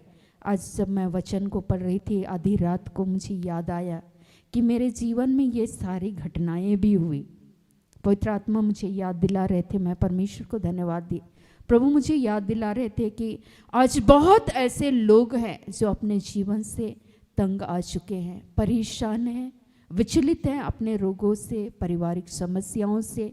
वे हारने लगे हैं, कोई हमारी नहीं सुनता है, कोई हमारी मदद नहीं करता है, हमारा भविष्य अंधकार में है। लेकिन उस रात को प्रभु के उस प्रिय बेटी के द्वारा, उस सिस्टर को प्रभु और भी अभिषेक दे, उनके द्वारा प्रभु मुझसे बातें करने लगे। उनको ईश्वर ने माध्यम बनाया। मैं परमेश्वर का धन्यवाद करती हूँ। मुझे याद आ रही थी, मैं भूल चुकी थी ये चैप्टर सब। मैं परमेश्वर को धन्यवाद दी। एकदम हाथ को मैं स्वर्ग की ओर उठाई, दोनों के दोनों, और पता नहीं हम दोनों कितने घंटे हो चुके शायद उस रात में। लगभग ये 12:30-1 बजे की बातें थी और 4 बज गया हमारे घुटने के बल रहते हुए, और दोनों हाथ स्वर्ग की ओर उठा करके प्रार्थना करने लगे। वो वचनों को आगे आगे बोल रही थी, मैं पीछे पीछे बोल रही थी। वो याद दिला रही थी कि ईश्वर पतरस को डूबते हुए पतरस का ईश्वर उस पतरस का सहारा बने। ईश्वर मूसा के द्वारा उन इस्राएली लोगों का सहारा बने। ईश्वर पूरे मानव जाति के लिए यीशु मसीह को माध्यम बनाया। उसने शैतान की तमाम शक्तियों पर जय को प्राप्त किया। आज ये शैतान जो हमारे मन में उठने वाले इस विचार से आज यीशु मसीह के नाम से हमें आजाद करे। आज इस वचन को हम लोग थाम करके चलेंगे, परमेश्वर हमारी सहायता करे। और हाथ ऊपर के ऊपर उठे रहे, शायद 3-4 घंटे हो चुके, चूँकि देख रहे थे सारे लोग 4 बजे पहला अलार्म बजता था, बजा नहीं। सारे लोग हॉस्टल में परेशान हो गए कि आखिर हुआ क्या। लेकिन मैं और वार्डन हम दोनों एक कमरे में बंद थे, और बंद कमरों में हमारी हाथें ऊपर उठी हुई थी। हम दोनों कभी हालेलुया कर रहे थे, कभी गीत गा रहे थे, कभी वचन बोल रहे थे। आज उसके बाद उसने मुझसे कहा कि आज खाओगे नहीं, कुछ भी नहीं खाओगे। मैं सोचने लगी नहीं खाऊंगी तो मुझे भूख लगेगा, चलेगा कैसे। उसने एक बात मुझसे कहा, बेटा आज के दिन तू भी भूखी रह, मत खा, मैं भी नहीं खाऊंगी। हम बोले पक्का चलेगा, हम दोनों साथ साथ हैं। और मैं उसी समय में मुझे ऐसा महसूस हुआ कोई मेरे साथ है। तो बोले कि आज जो इस तरह से अगर कोई भी अंधकार की ताकत अगर तुम्हारे जीवन के विरुद्ध या परिवार के विरुद्ध या इस संसार में ऐसे कितने लोग हैं उनके विरुद्ध काम करना चाहती है, तो इस बात के लिए आज हम लोग परमेश्वर की शक्ति से उसके हथियार को, ईश्वर के वचन और उपवास के साथ हम दोनों प्रार्थना करेंगे। और आज स्पेशली हम लोग प्रार्थना करेंगे। मैं अनाउंस कर दे रही हूँ अपनी तमाम सहयोगी बहनों को, और हम लोग उपवास के साथ प्रार्थना करेंगे। और मैं परमेश्वर को धन्यवाद दी कि किसी को नहीं बताए, मेरे जितने सहयोगी थे, जो मेरे फ्रेंड सर्कल थे, वो लोग किसी को मालूम नहीं था कि उपवास हो रहा है मेरे लिए स्पेशली। और उसके बाद सारे लोग, सारे जितने भी हॉस्टल में सिस्टर्स थे, सबों ने उपवास के साथ, और जितने भी वहाँ पुरोहित थे उन तक भी ये सूचना गई, और सब लोग मिल कर के हम लोग उपवास के साथ प्रार्थना किया। शाम में मुझे बुलाया गया 3-4 बजे, और सारे लोग चैपल में बैठ कर के प्रार्थना करने लगे कि ईश्वर आज इस बंधन से, आज संसार भर में फैले तमाम लोगों को जो नाश करना चाहती है, उनकी आत्मा को पूर्णतः नाश करना चाहती है। और ईश्वर चाहते हैं आत्मिक हथियार को लेकर के हम आगे बढ़े। इसमें हम बिना आत्मिक हथियार को लेकर के, बिना उपवास, बिना प्रार्थना, और हम उस अनुसार जब हम जीवन को नहीं जिएंगे तो हम लोग हार जाएंगे। लेकिन अगर हम लोग शारीरिक रूप से सोचेंगे हम लोग हार जाएंगे, आत्मिक रूप से सोचेंगे परमेश्वर हमारी मदद करेंगे। और आत्मिक रूप से, चूँकि शैतान मुझे बोलने भी नहीं दे रहा था कि मैं किसी से साझा ना करूं, और यही चीज़ 2 दिन तक मुझे सता रहा था। तीसरे दिन जब मैं बोल उठी तो सबों ने मिलकर दुआ किया, हम सभी मिलकर दुआ किए, परमेश्वर ने हमारी सहायता की। उसके बाद मैं देखने लगी कि स्पेशली सब लोगों का एक प्रेम को मैंने देखा अपने जीवन में, कि वे बहुत ही प्रेम के साथ, सारे ही जितने भी अधिकारी थे, जितने भी शिक्षक थे, जितने पुरोहित, जितने धर्म बहने थे, मैं जिस हॉस्टल में रहती थी, सबों के प्रति एक प्यार को मैंने देखा। और उन्होंने मुझे हर दिन प्रोत्साहित किया, बेटा तू बहुत बड़ा काम करेगी, परमेश्वर के लिए काम करेगी, परमेश्वर तुम्हारी मदद करे, ईश्वर तुम्हें आत्मिक हथियारों से लैस करे। और उन्होंने मुझे उपहार स्वरूप बाइबल गिफ्ट किया। और मुझे छोटी छोटी प्रार्थनाएं वहाँ सिखाई जा रही थी, जिस प्रार्थना से मैं अवगत नहीं थी। हर वक्त में छोटी छोटी बातों के लिए दुआ करना है, चलते फिरते, राह चलते, अकेले में, हर एक वक्त छोटी छोटी बातों में, अपने मन में उठने वाले उन बातों के लिए हमें प्रार्थना करना है, ताकि हम दुष्ट के उस तीरों को यीशु के नाम से, वचन के तलवार को लेकर हम बुझा सके। परमेश्वर हमारी सहायता करने लगे। उस दिन के बाद एक एक छोटी छोटी बातों में परमेश्वर हमेशा ये याद दिलाते हैं, लोग अच्छा बर्ताव करें तो दुआ करना है कि प्रभु इनके मन को बदल दे, इनको आशीष दे, इनके लिए प्रभु तुझसे क्षमा चाहते हैं, इनके हृदय को बदल दे। प्रभु ने प्रार्थना करना सिखाया, जीवन जीना सिखाया। कठिन परिस्थितियों में जब लोग मुंह मोड़ते हैं तो मुंह नहीं मोड़ना, कभी मुंह नहीं मोड़ना। तू तब भी ईश्वर से लिपटे रह, तुमको प्रभु शक्ति देंगे, सामर्थ्य देंगे। जो पिता अपने पुत्र यीशु मसीह को शक्ति दिए और उसकी शक्ति से, उसकी सामर्थ्य के द्वारा वो एक एक परिस्थितियों पर उसने जय को प्राप्त किया।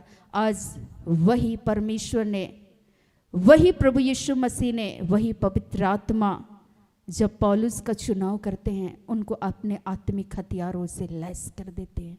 और जब लैस कर देते हैं, वो जगह जगह जब लोग उनकी सभाओं में विरोध करते थे, ऐसी परिस्थिति में वो कई बार, चूंकि उससे पहले जब वो प्रभु में नहीं थे तो ईश्वर के लोगों को वो मारते और पीटते थे, लेकिन जैसे ही प्रभु ने उनके जीवन को बदला, ईश्वर ने, पवित्र आत्मा ने अपने आत्मिक हथियारों से पौलुस के जीवन को लैस कर दिया।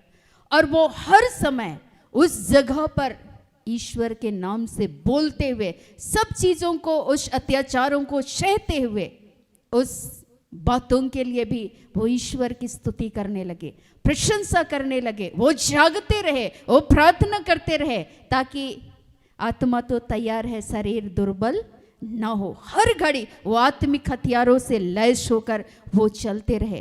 तो मैं आज आपसे कहना चाहूँगी, आपके पास परमेश्वर के नाम पर वो शक्ति है, वो सामर्थ्य है जिससे आप गढ़ों को ढा सकते हैं। अर्थात गढ़ क्या है? अविश्वास, चिंता, रोग, बीमारी, आत्महत्या। आज के समाज में ये लोग करना चाहते। मैं एक दिन सोच रही थी, अच्छा ये आत्महत्या करने का प्रवृत्ति कहाँ से आया, कैसे शैतान ने ये मन में डाला? मैं बहुत मनन चिंतन कर रही थी उसी समय में, जब मैं 5 क्लास में थी, 6 क्लास में थी। पवित्र आत्मा मुझको याद दिलाने लगे कि यीशु के साथ जो शिष्य थे, वो जिनके द्वारा वो पकड़वाए गए, उनको जब गिल्ट हुआ कि मैंने चंद रुपयों के लिए यीशु मसीह के साथ ये गलत किया, और वो आत्महत्या कर लिया। वहाँ से ये स्टार्ट हुआ।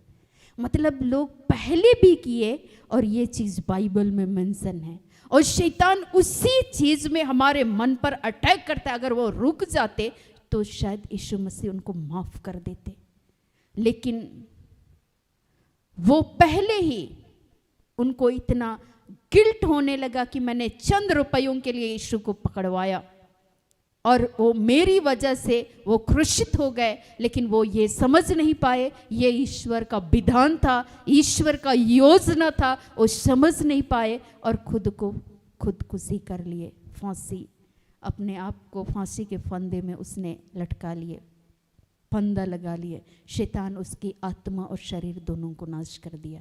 आज ईश्वर चाहते हैं, और इसीलिए पौलुस लिखते हैं इफिसियों में कि आपका और हमारा ये लड़ाई शारीरिक नहीं लेकिन आत्मिक है, और इसीलिए परमेश्वर के सारे हथियार बांध लो।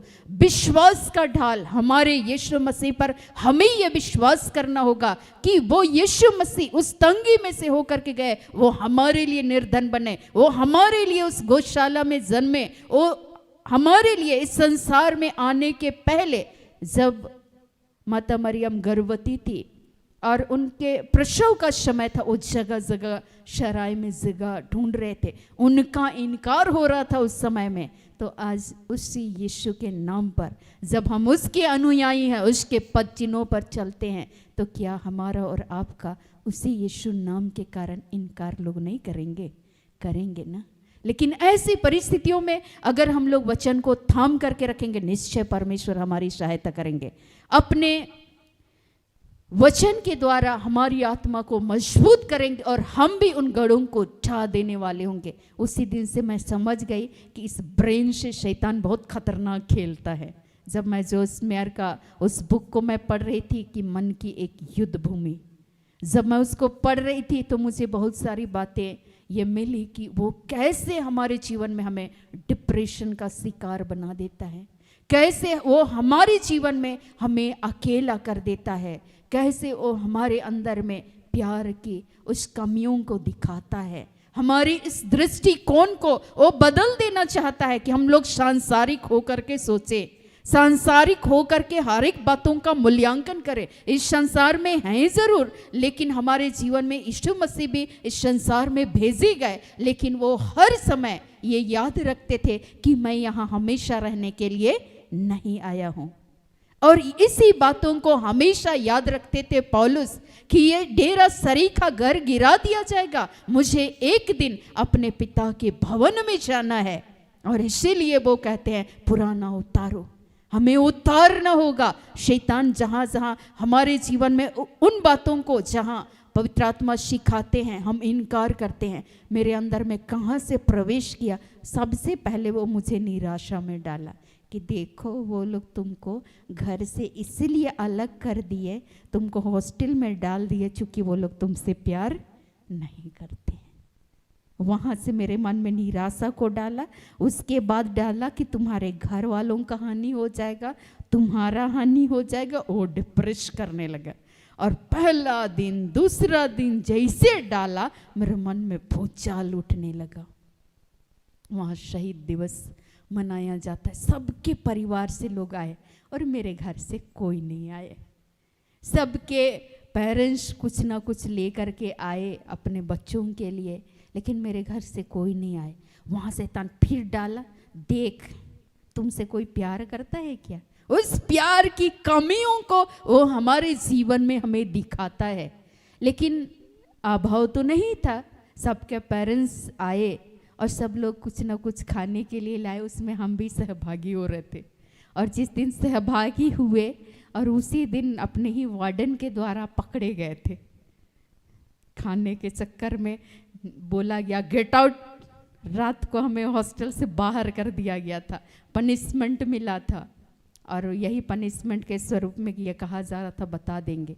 लेकिन उस समय भी पवित्र आत्मा समझाए कि बेटा ये अनुशासित करना चाहती है, ये तुम लोगों से प्यार करना चाहती है, ईश्वर तुम्हें कुछ सिखाना चाहते हैं। अगर तुम डिसिप्लिन में नहीं रहोगे, परमेश्वर की अधीनता को, अपने सीनियर की अधीनता को नहीं स्वीकार करोगे, तुम आगे नहीं बढ़ पाओगे। तो जस्ट इग्नोर कर दिए। हम बोले ये सब होता है, ये अनुशासित करने का एक प्रक्रिया है। मैंने कहा सॉरी वोरी कहा, मैंने कहा कि आइंदे ऐसा गलती नहीं करेंगे, सब ठीक हो गया। लेकिन कहाँ से वो प्रवेश कर रखा था मेरे मन में, उसी दिन प्रवेश किया था, ये मुझे बाद में पवित्र आत्मा समझाए। तो ऐसे ही आप भी अपने जीवन का मूल्यांकन कीजिएगा। पवित्र आत्मा आपके जीवन में आपकी सहायता करेंगे।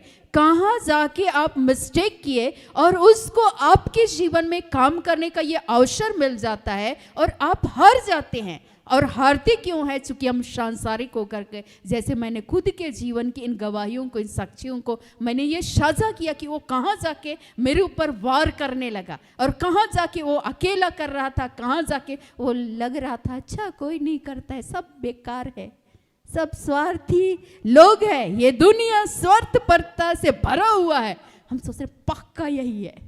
लेकिन पवित्र आत्मा समझाए स्वार्थी अकेले के लिए नहीं सोचना है, औरों के लिए सोचना है। और जब तुम ऐसा काम करोगे, यीशु मसीह के जीवन में क्या ईश्वर के भंडार में किसी चीज़ की घटी थी? नहीं। लेकिन ईश्वर हमसे प्यार किए तो पुत्र को दिए। तो तुमसे भी, तुम प्यार करते हो ईश्वर से, तो तुमको दूसरे के लिए भी जीना है। मैं बोली अच्छा ठीक है प्रभु, तो जीवन जीने में मेरी सहायता करना, मदद करना। और आपके बगैर हम नहीं जी सकते, आपके बगैर भला काम नहीं कर सकते, आपके बगैर क्षमा नहीं कर सकते, आपके बगैर किसी काम को हम कर नहीं सकते। अगर आप चाहते हैं कि मैं इन आत्मिक हथियारों से लैस हो जाऊं, प्रभु आप जैसा सिखाना चाहते तू हमें सिखा। उस दिन के बाद ईश्वर बड़ी ही छोटी छोटी बातों में हमें सिखाने लगे। कोई भोजन बनाए ना बनाए तू बना, कोई झाड़ू लगाए ना लगाए तू लगा, कोई मदद करे ना करे तू अपना काम कर, मैं तुझे बल दूंगा। उसकी शक्ति के द्वारा, उसकी सामर्थ के द्वारा सब चीज कर। आशा नहीं रखना है, आशा रखोगी, भरोसा करोगी, निराशा हाथ लगेगी। अब से तुम्हारी आशा, तुम्हारा भरोसा ईश्वर पर होना है। वो कभी धोखा नहीं देगा, वो झूठा नहीं है, उसका प्यार कभी नहीं समाप्त होगा। वो अनंत काल से प्रेम करने वाला ईश्वर, वो आपको अपने घर को लेकर के जाएंगे। इस संसार में आपको जय दिलाने वाले वो पिता आपके साथ है। फिर मैं निडर हो गई। मैं बोली ठीक है प्रभु, आज से तो आत्मिक हथियारों से लैस कर। फिर मैं पढ़ने लगी वचन को। कुछ तो समझ में आता नहीं था, पढ़ते थे। लेकिन सही में अपनी रोटी जलाशय की सतह पर बिखेर दे। पवित्र आत्मा आपके जीवन में उपयुक्त समय पर उस वचनों को, प्रभु का आत्मा आपको स्मरण दिलाएंगे। और मैं परमेश्वर का धन्यवाद करती हूँ कि प्रभु उस धर्म बहन और उनके पूरे सहयोगियों को भी प्रभु आशीष दे। उन्होंने निरंतर मेरे उत्साह को बढ़ाया। वहाँ के अगुवे निरंतर साथ देते रहे। जीवन की हर अवस्था में वे वहाँ पर मार्गदर्शन करते रहे। छोटी छोटी बातों में चिढ़ना नहीं है, इरिटेट नहीं होना है, तुरंत सॉरी बोलोगी, पवित्र आत्मा सक्रिय रूप से काम करेगा। और हमेशा हर कुछ दिन में हम लोगों के लिए स्पिरिचुअली गाइड करने के लिए लोग आने लगे। और वहाँ पर कैसे हमारे जीवन में बच्चे थे तो छोटी छोटी बातों में वे हमारे जीवन में हमारा मार्गदर्शन करना चाहते थे। कोई बच्चे का टिफिन चुरा लिए, पेंसिल चुरा लिए, बुक ले लिए, कॉपी ले लिए, तो तुमको चुराना नहीं है, तुमको भी उसका बदला नहीं लेना है। तो बोला अच्छा ठीक है, मतलब बदला लेना किसका काम है? ईश्वर का है। ईश्वर पर छोड़ दो। अच्छा ठीक है, मतलब ये आत्मिक हथियार है, इस हथियार से लैस होना। प्रभु बदला लेना हमारा काम नहीं, बदला लेना आपका काम। प्रभु आप देख लीजिए, ऐसे जितने लोगों के अंदर चोरी करने की मनोभाव, इसके हृदय को बदल दे। हमें इस जीवन को जीने में पवित्र आत्मा के द्वारा हमारी सहायता करना, मदद करना पिता, कि हम भला कर सके, उसके साथ हम प्रेम व्यवहार कर सके, हम उसको सह सके इस विपरीत परिस्थितियों में। एक एक छोटी छोटी बातों में ईश्वर के द्वारा वहाँ मार्गदर्शन हो रहा था। ऐसे ही आपके पारिवारिक जीवन में आज आप डिप्रेस ना हो, आज आप चिंतित ना हो। आज आपके जीवन में कई बार लगेगा कि कोई आपके साथ देने वाले नहीं हैं। सुसमाचार की घोषणा करने के लिए जब प्रभु के मार्ग में आगे बढ़ने लगे, मैं आपको बताऊं, कई बार प्रभु का आत्मा कहता था कि सब उपवास मिलकर उपवास के साथ प्रार्थना करो। कई बार बोलते थे, लोग बोलते थे रोज दिन उपवास उपवास, औरों के लिए कितना उपवास करेंगे, कौन करेगा, तुमको करना है ऐसे होगा, तुम करो, हम लोग क्यों करें, और जाके खा लेते थे। फिर मैं सोचती थी प्रभु मैं क्या करूं, अगला करे या ना करे तू कर, मैं तुझे वो शक्ति दूंगा, वो सामर्थ दूंगा। मैं कई दिन ऐसे ही मैं रही, लेकिन किसी को पता नहीं चला। कभी पानी ही पी करके 3 दिन 3 रात प्रभु ऐसे भी कई बार ले गए। लेकिन आज ये मैं बड़ाई के लिए नहीं, लेकिन परमेश्वर की महिमा के लिए मैं बता रही हूँ। कई ऐसे क्षण आए जहाँ पर विपरीत परिस्थितियाँ आई, दुष्ट आत्मा पीड़ित वाले लोग आए, तो मेरे पास तो वो शक्ति नहीं है, लेकिन हम किसके पास जाएंगे? गढ़ों को ढा देने वाला जो परमेश्वर है, उसकी शक्ति से, उसकी सामर्थ से हम उसके निकट जाएंगे, हम उससे बल प्राप्त करेंगे, उसके निकट हम जाएंगे, उससे जुड़ जाएंगे, प्रार्थना करेंगे, उपवास करेंगे, और इसको करने में परमेश्वर मेरी सहायता करे। और ईश्वर बोलते थे अब दूतों की यह जाति बिना उपवास और प्रार्थना किए नहीं निकलती है। यीशु नाम से कहते इन दुष्ट आत्माएं आज इनके शरीर को छोड़ करके जाएंगी। और कई बार किसी लोगों के जीवन में पल भर में परमेश्वर रिलीज किया, उनके जीवन में ईश्वर के कार्य को मैंने देखा। आत्मिक हथियार से लैस होना है, तुमको प्रेम को बनाए रखना। अगला करे ना करे, चिढ़े, जो करना है करे, लेकिन तू ऐसा कर। पवित्र आत्मा हमारे जीवन में मार्गदर्शन करता है। थक जाते थे, आधी रात को सीटी बजता था, 11:30 बजे 12 बजे हम लोग भोजन करते थे, फिर 1:30-2 बजे आत्मा जगाता था, नहा ले अभी, जहाँ सुने नहा लिए, फिर बोले बैठ, अब तू मेरे साथ बैठ। चादर उधर ढका के पूरा एकदम चेहरा केवल दिख रहा है, और तब जाके प्रार्थना कर, प्रभु तू बातें कर पिता, अपनी योजनाओं को प्रकट कर, इसमें मेरी मदद कर, अपने आत्मिक हथियारों को दे पिता।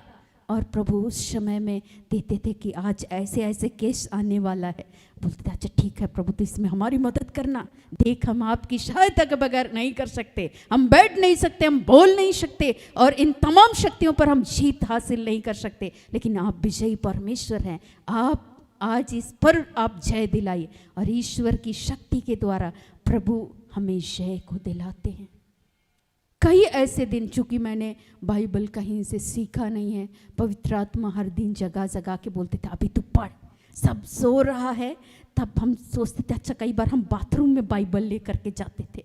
अच्छा तो कोई नहीं ना बोलेगा कि इधर का लाइट जल रहा है, तो बाथरूम में बाइबल लेके छुपा के जाते थे पीछे चद्दर से, और उधर जाके खड़े होके पढ़ लेते थे, प्रभु बोल आज के दिन में आप क्या कहना चाहते हैं। उसी वचन से, उस शक्ति से प्रभु भरना चाहते हैं। आज उस पिता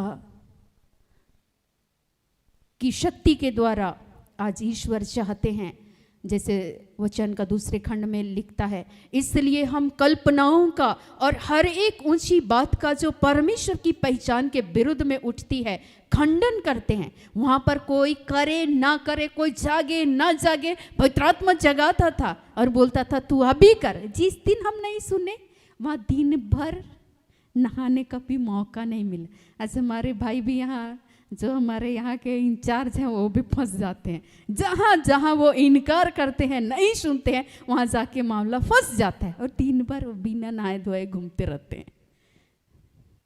लेकिन ईश्वर हमें हर रूप से, हर तरीके से पवित्र आत्मा तैयार करते हैं, हर रूप से।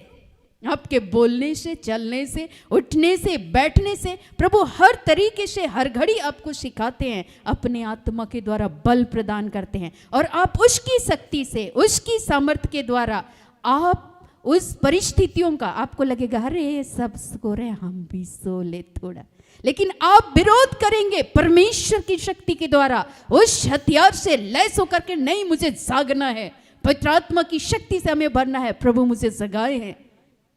वो हर दिन ऐसा नहीं करते, प्रभु कभी कभी रिलैक्स करते थे, अभी लोग नहीं आएंगे, 2-4 दिन रेस्ट कर, जी भर के रेस्ट कर, खा पी तैयार रह, फिर से दूर का यात्रा करना है।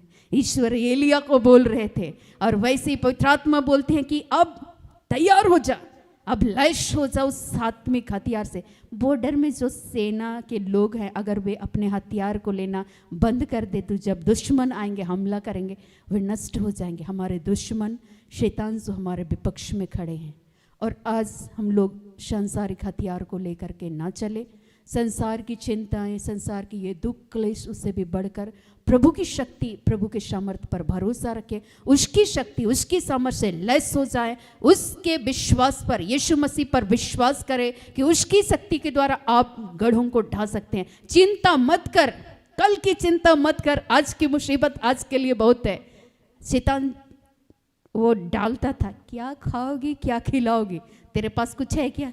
हम बोलते थे मेरे पिता ने कहा है कल की चिंता मत कर, आज की मुसीबत आज के लिए है, अथाह धन रहे उससे क्या फायदा है, आज का भोजन प्रभु प्रतिदिन का आहार, प्रतिदिन की रोटी हमें दिया कर, आज के दिन के लिए जो भोजन की हमें आवश्यकता है प्रभु प्रबंध करने वाला ईश्वर है। कितनी बार हमारे पास रुपये नहीं हुए, लेकिन उसी दिन उसी समय प्रभु अपने लोगों को प्रेरित किया, प्रभु अपने लोगों को खड़ा किया। मैंने ये महसूस किया परमेश्वर की उस शक्ति को, उस समर्थ को, उस अनुग्रह को, ये जीवन के एक एक पल में, जहाँ हम भूखे रहे, हम अपना भोजन औरों को खिलाए, हम भूखे रहे, हम भूखे चलते रहे, लेकिन प्रभु उस समय में खाने के लिए प्रबंध किया।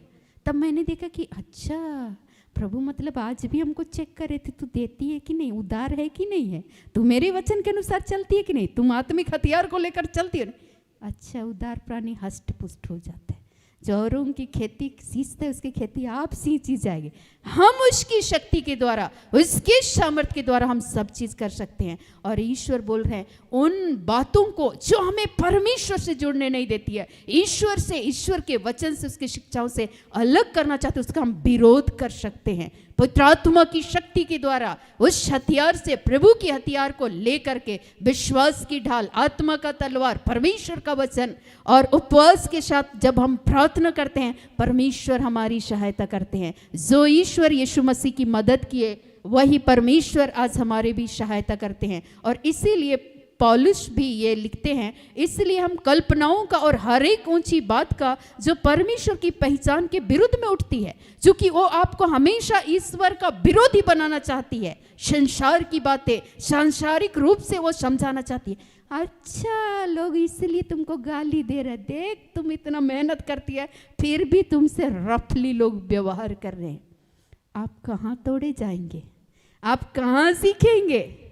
अपने घर में, जहां आप उठते बैठते हैं, जिस समुदाय में आप रहते हैं, वहीं आप तोड़े जाएंगे। यीशु का एक एक शरीर इस संसार में तोड़ा गया, तोड़ दिया गया उस भाले से, उन कांटों के उस ताज से, उनके हाथों पर किल से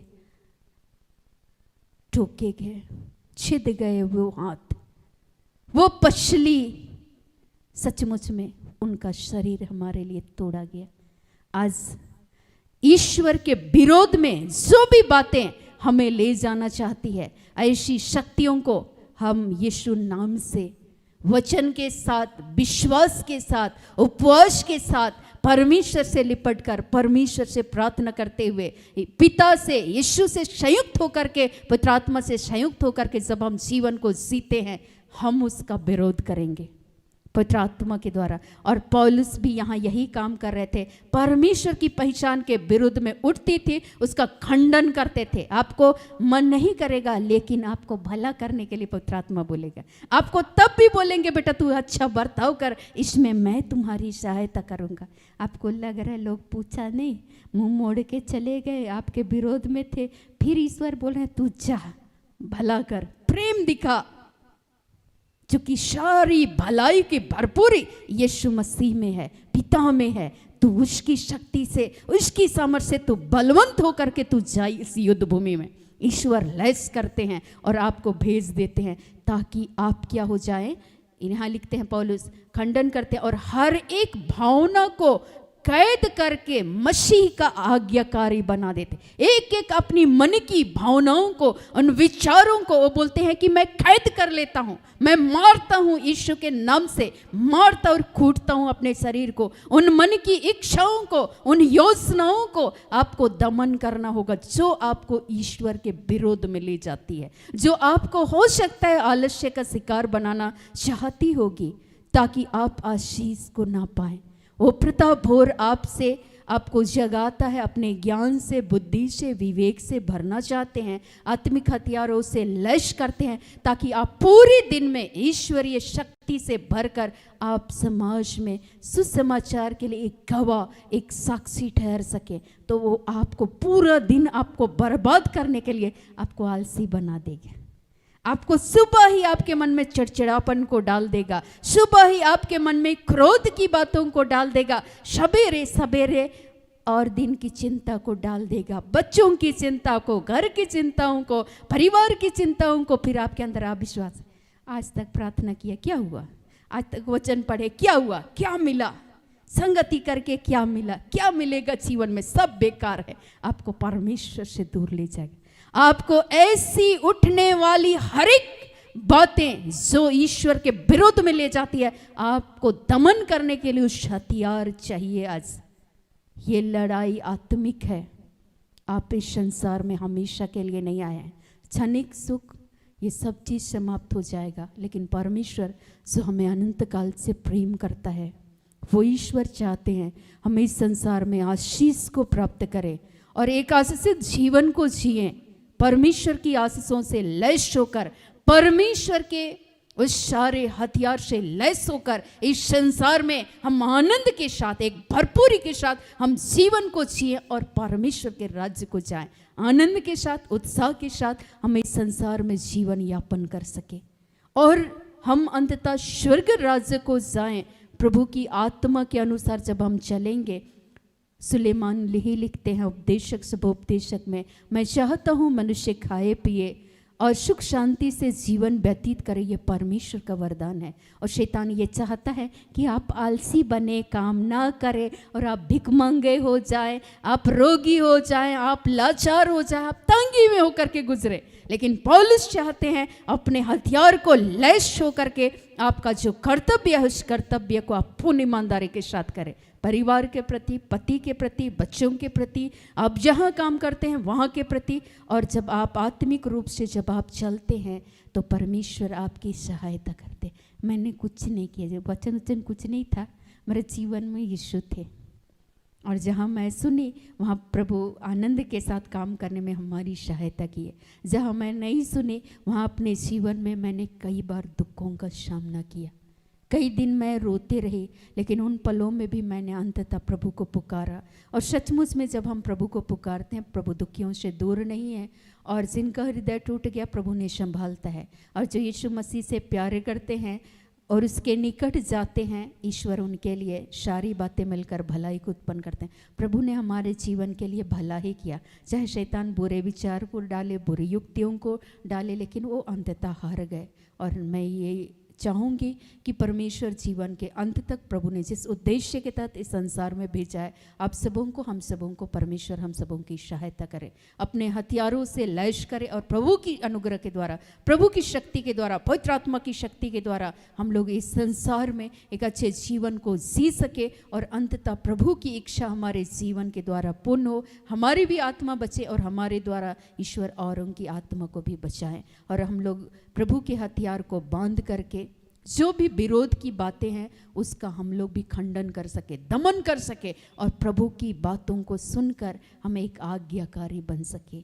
तो आइए प्रभु आज के एक एक वचनों से हम सबों की सहायता करे, हम सबों को आशीषित करे, अपने अनुग्रह से, अपने विश्वास से, अपने ज्ञान से, अपने बुद्धि से हमारे जीवन को प्रकाशित करे, अपने आत्मा से हमारी आत्मा को जोड़े रखे, हम सबों को आज्ञाकारी बनाए, अपने प्रेम से, अपने अनुग्रह से भर दे। आमीन।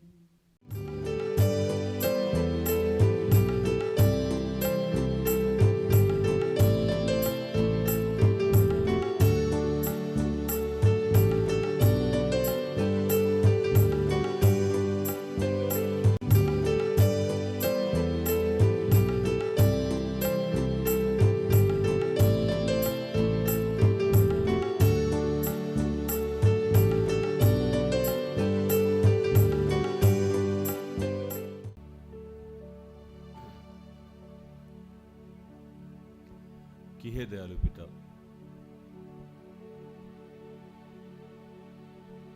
हे स्वर्ग और पृथ्वी के सृजनहार, हे हम सबके रचयिता, तेरा धन्यवाद करते हैं।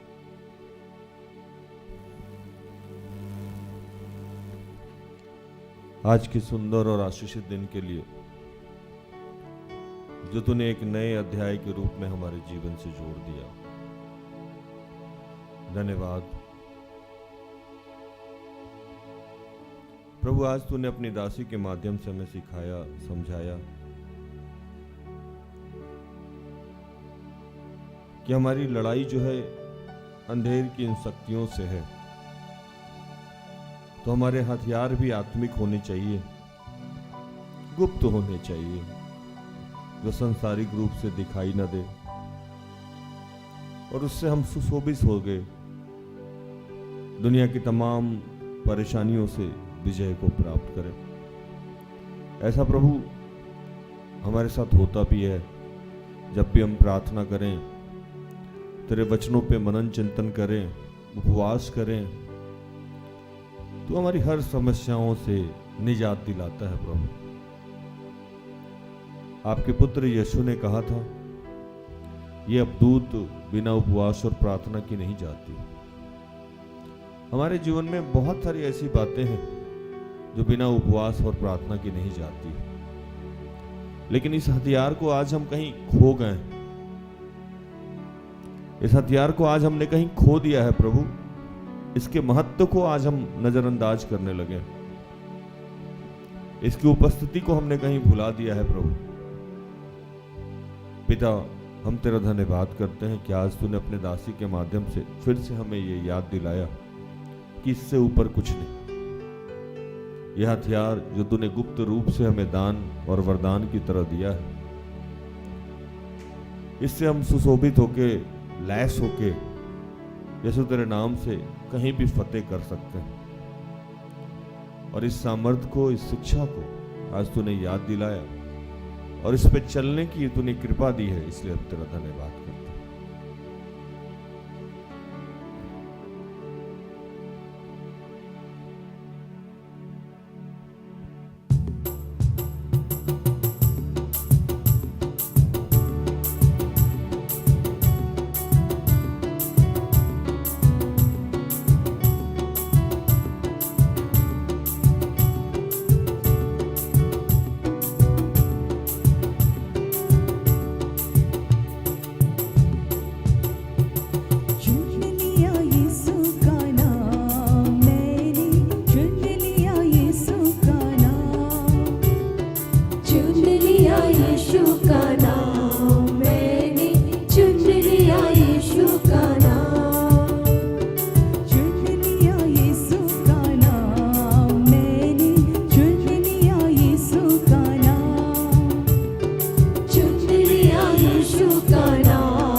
दयालु पिता, हम तेरा धन्यवाद करते हैं प्रभु। आज जितने बीमार लोग हैं, मैं उनके लिए प्रार्थना करता हूँ।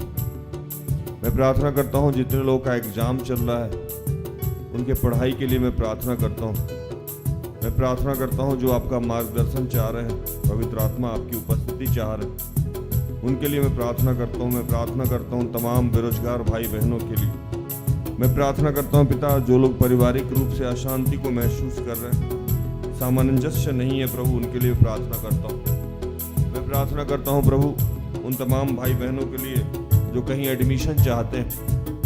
मैं प्रार्थना करता हूँ उन तमाम बच्चों के लिए जो प्रभु आपको उनके मन पे आपका नियंत्रण चाहते हैं, मैं प्रार्थना करता हूं जो लोग आर्थिक रूप से अभी कष्ट में, मैं प्रार्थना करता हूं जो लोग किसी अन्य आशीष को चाहते हैं, मैं प्रार्थना करता हूं जो लोग विवाह के लिए इच्छुक हैं, मैं प्रार्थना करता हूं जितने लोगों का कोर्ट केस चल रहा है, मैं प्रार्थना करता हूं पिता जो आपके दान और वरदान चाहते हैं, मैं प्रार्थना करता हूं जो नशे से मुक्त होना चाहते हैं, मैं प्रार्थना करता हूं जिनके दिलों में शांति नहीं है, जो किसी अन्य चीज़ों से छुटकारा चाहते हैं, और मैं प्रार्थना करता हूं जो तुझे धन्यवाद अर्पित करना चाहते हैं कि हे दयालु पिता, मैं इन तमाम विषयों के लिए जो तेरे बच्चे आज भेजे हैं, यूट्यूब पे रिक्वेस्ट किया है, उन तमाम प्रार्थनाओं को तेरे वेदी के पास लाते हैं, तेरे चरणों में डालते हैं और तुझसे प्रार्थना करते हैं कि प्रभु हम सबको और इन सबको आज उस हथियार का महत्व समझने की शक्ति दे कि पिता उस हथियार के महत्व को हम समझ सकें, जान सकें और उसके अनुसार जीवन व्यतीत कर सकें, उसके द्वारा हम विजय को प्राप्त कर सकें। प्रभु तेरा धन्यवाद करता हूं।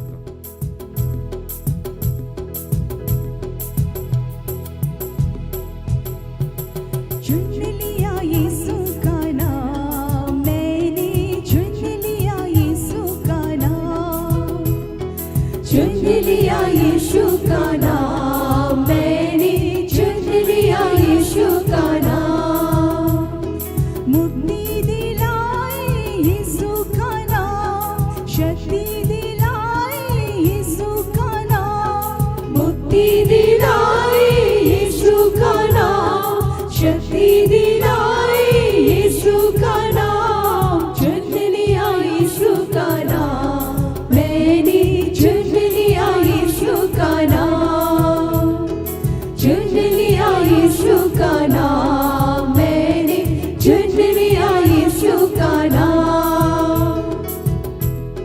ये पिता हम प्रार्थना करते हैं इस वक्त जहां भी लड़ाई झगड़े हो रहे हैं, युद्ध हो रहे हैं, प्रभु उन तमाम लोगों को प्रभु ये समझ दे कि एक और हथियार भी है जिसके माध्यम से हम विजय को प्राप्त कर सकते हैं। उन तमाम शोकित परिवार में वो जो अपने बच्चों को खोए हैं, जिनका घर गया, जिनकी रोजी रोटी गई है, जिनका सब कुछ छिन गया है, प्रभु वो इस हथियार को इस्तेमाल कर पाए। मैं प्रार्थना करता हूँ तमाम लोगों के लिए जो इस वक्त बीमार है, प्रभु वो इस हथियार को इस्तेमाल कर पाए। मैं प्रार्थना करता हूँ तमाम लोगों के लिए जो कर्ज में है, प्रभु इस हथियार के माध्यम से वो कर्ज से मुक्त हो पाए। मैं प्रार्थना करता हूँ वो बेरोजगार लोग इस हथियार का इस्तेमाल करें, उनके बेरोजगारी से तू उन्हें दूर कर। मैं प्रार्थना करता हूँ तमाम लोगों के लिए जो दुष्ट आत्मा ग्रसित हैं, प्रभु उनके परिवार के लोग इस हथियार का इस्तेमाल करें और प्रभु वो दुष्ट आत्मा से छुटकारा पाएं। मैं प्रार्थना करता हूँ तमाम निसंतान बहनों के लिए, प्रभु वो इस हथियार का इस्तेमाल करे, प्रभु और उनको गर्भ का आशीष प्राप्त हो जाए। मैं प्रार्थना करता हूँ उन तमाम बच्चों के लिए जो तेरे मार्ग पे चलना चाहते हैं, प्रभु चल नहीं पाते, इस हथियार का इस्तेमाल करेंगे और विजय को प्राप्त करेंगे। मैं प्रार्थना करता हूँ तमाम तेरे दास दासियों के लिए जो प्रभु तेरे दास दासी बनना तो चाहते हैं पर तेरे हथियार को, तेरे अस्त्र शस्त्र को धारण करने में चूक जाते हैं। प्रभु उन तमाम तेरे दास दासियों के लिए मैं प्रार्थना करता हूँ कि हर वक्त उस हथियार को इस्तेमाल करें जिसको यीशु आपने इस्तेमाल किया था, वही हथियार हम भी इस्तेमाल करें और प्रभु हम पिता को महिमा दे पाए। पिता हमारी मदद करना।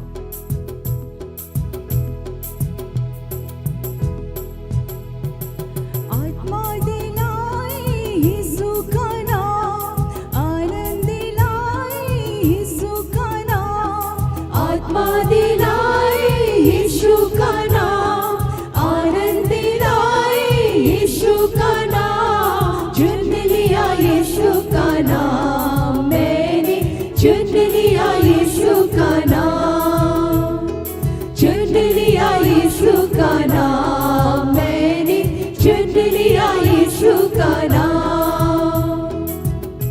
हे बेटा, सब कुछ के लिए तेरा धन्यवाद करते हैं और प्रभु इन तमाम प्रार्थना को प्रभु यीशु के जीवित और पवित्र नाम से मांगते हैं। दया से सुन और स्वर्ग के राज में ग्रहण कर। आमीन। आमीन। तो धन्यवाद, प्रभु आप सबको आशीष दे। आशा करते हैं कि आज के प्रार्थना से, आराधना से, वचनों की उद्घोषणा और अंतिम प्रार्थना से प्रभु ने आप सबको स्पर्श किया होगा। प्रार्थना होता परिवार निरंतर आपका आभारी है कि आप हमारे साथ हैं, हमारा सहयोग करते हैं। अगर आपके पास कोई गवाही है तो हमसे साझा करें। कोई अन्य समस्या है, कोई सुझाव है, कोई बात है तो हमारे नंबर पर संपर्क करें।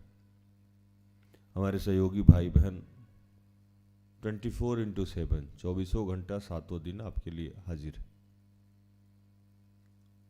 आज के लिए इजाज़त दीजिए। कल संध्या 5:30 में हमारी आपकी फिर से मुलाकात हो जाएगी। तब तक के लिए स्वस्थ रहिए, सुरक्षित रहिए, सरकारी नियमों का पालन कीजिए, प्रभु के आदेश का पालन कीजिए। जैसा मैं रोज कहता हूं कि हम सब में बहुत सारी दुर्बलताएं हैं, कृपया हमें क्षमा करें और हमारे लिए प्रार्थना करें। प्रार्थना होता परिवार अगर आपके किसी भी काम आ जाए तो कृपया हमें संपर्क करें। हम सब अपने आप को धन्य समझेंगे। प्रभु आपको आशीष दे। जय यीशु सहाय। Praise the Lord. Good night, goodbye. सारे दिन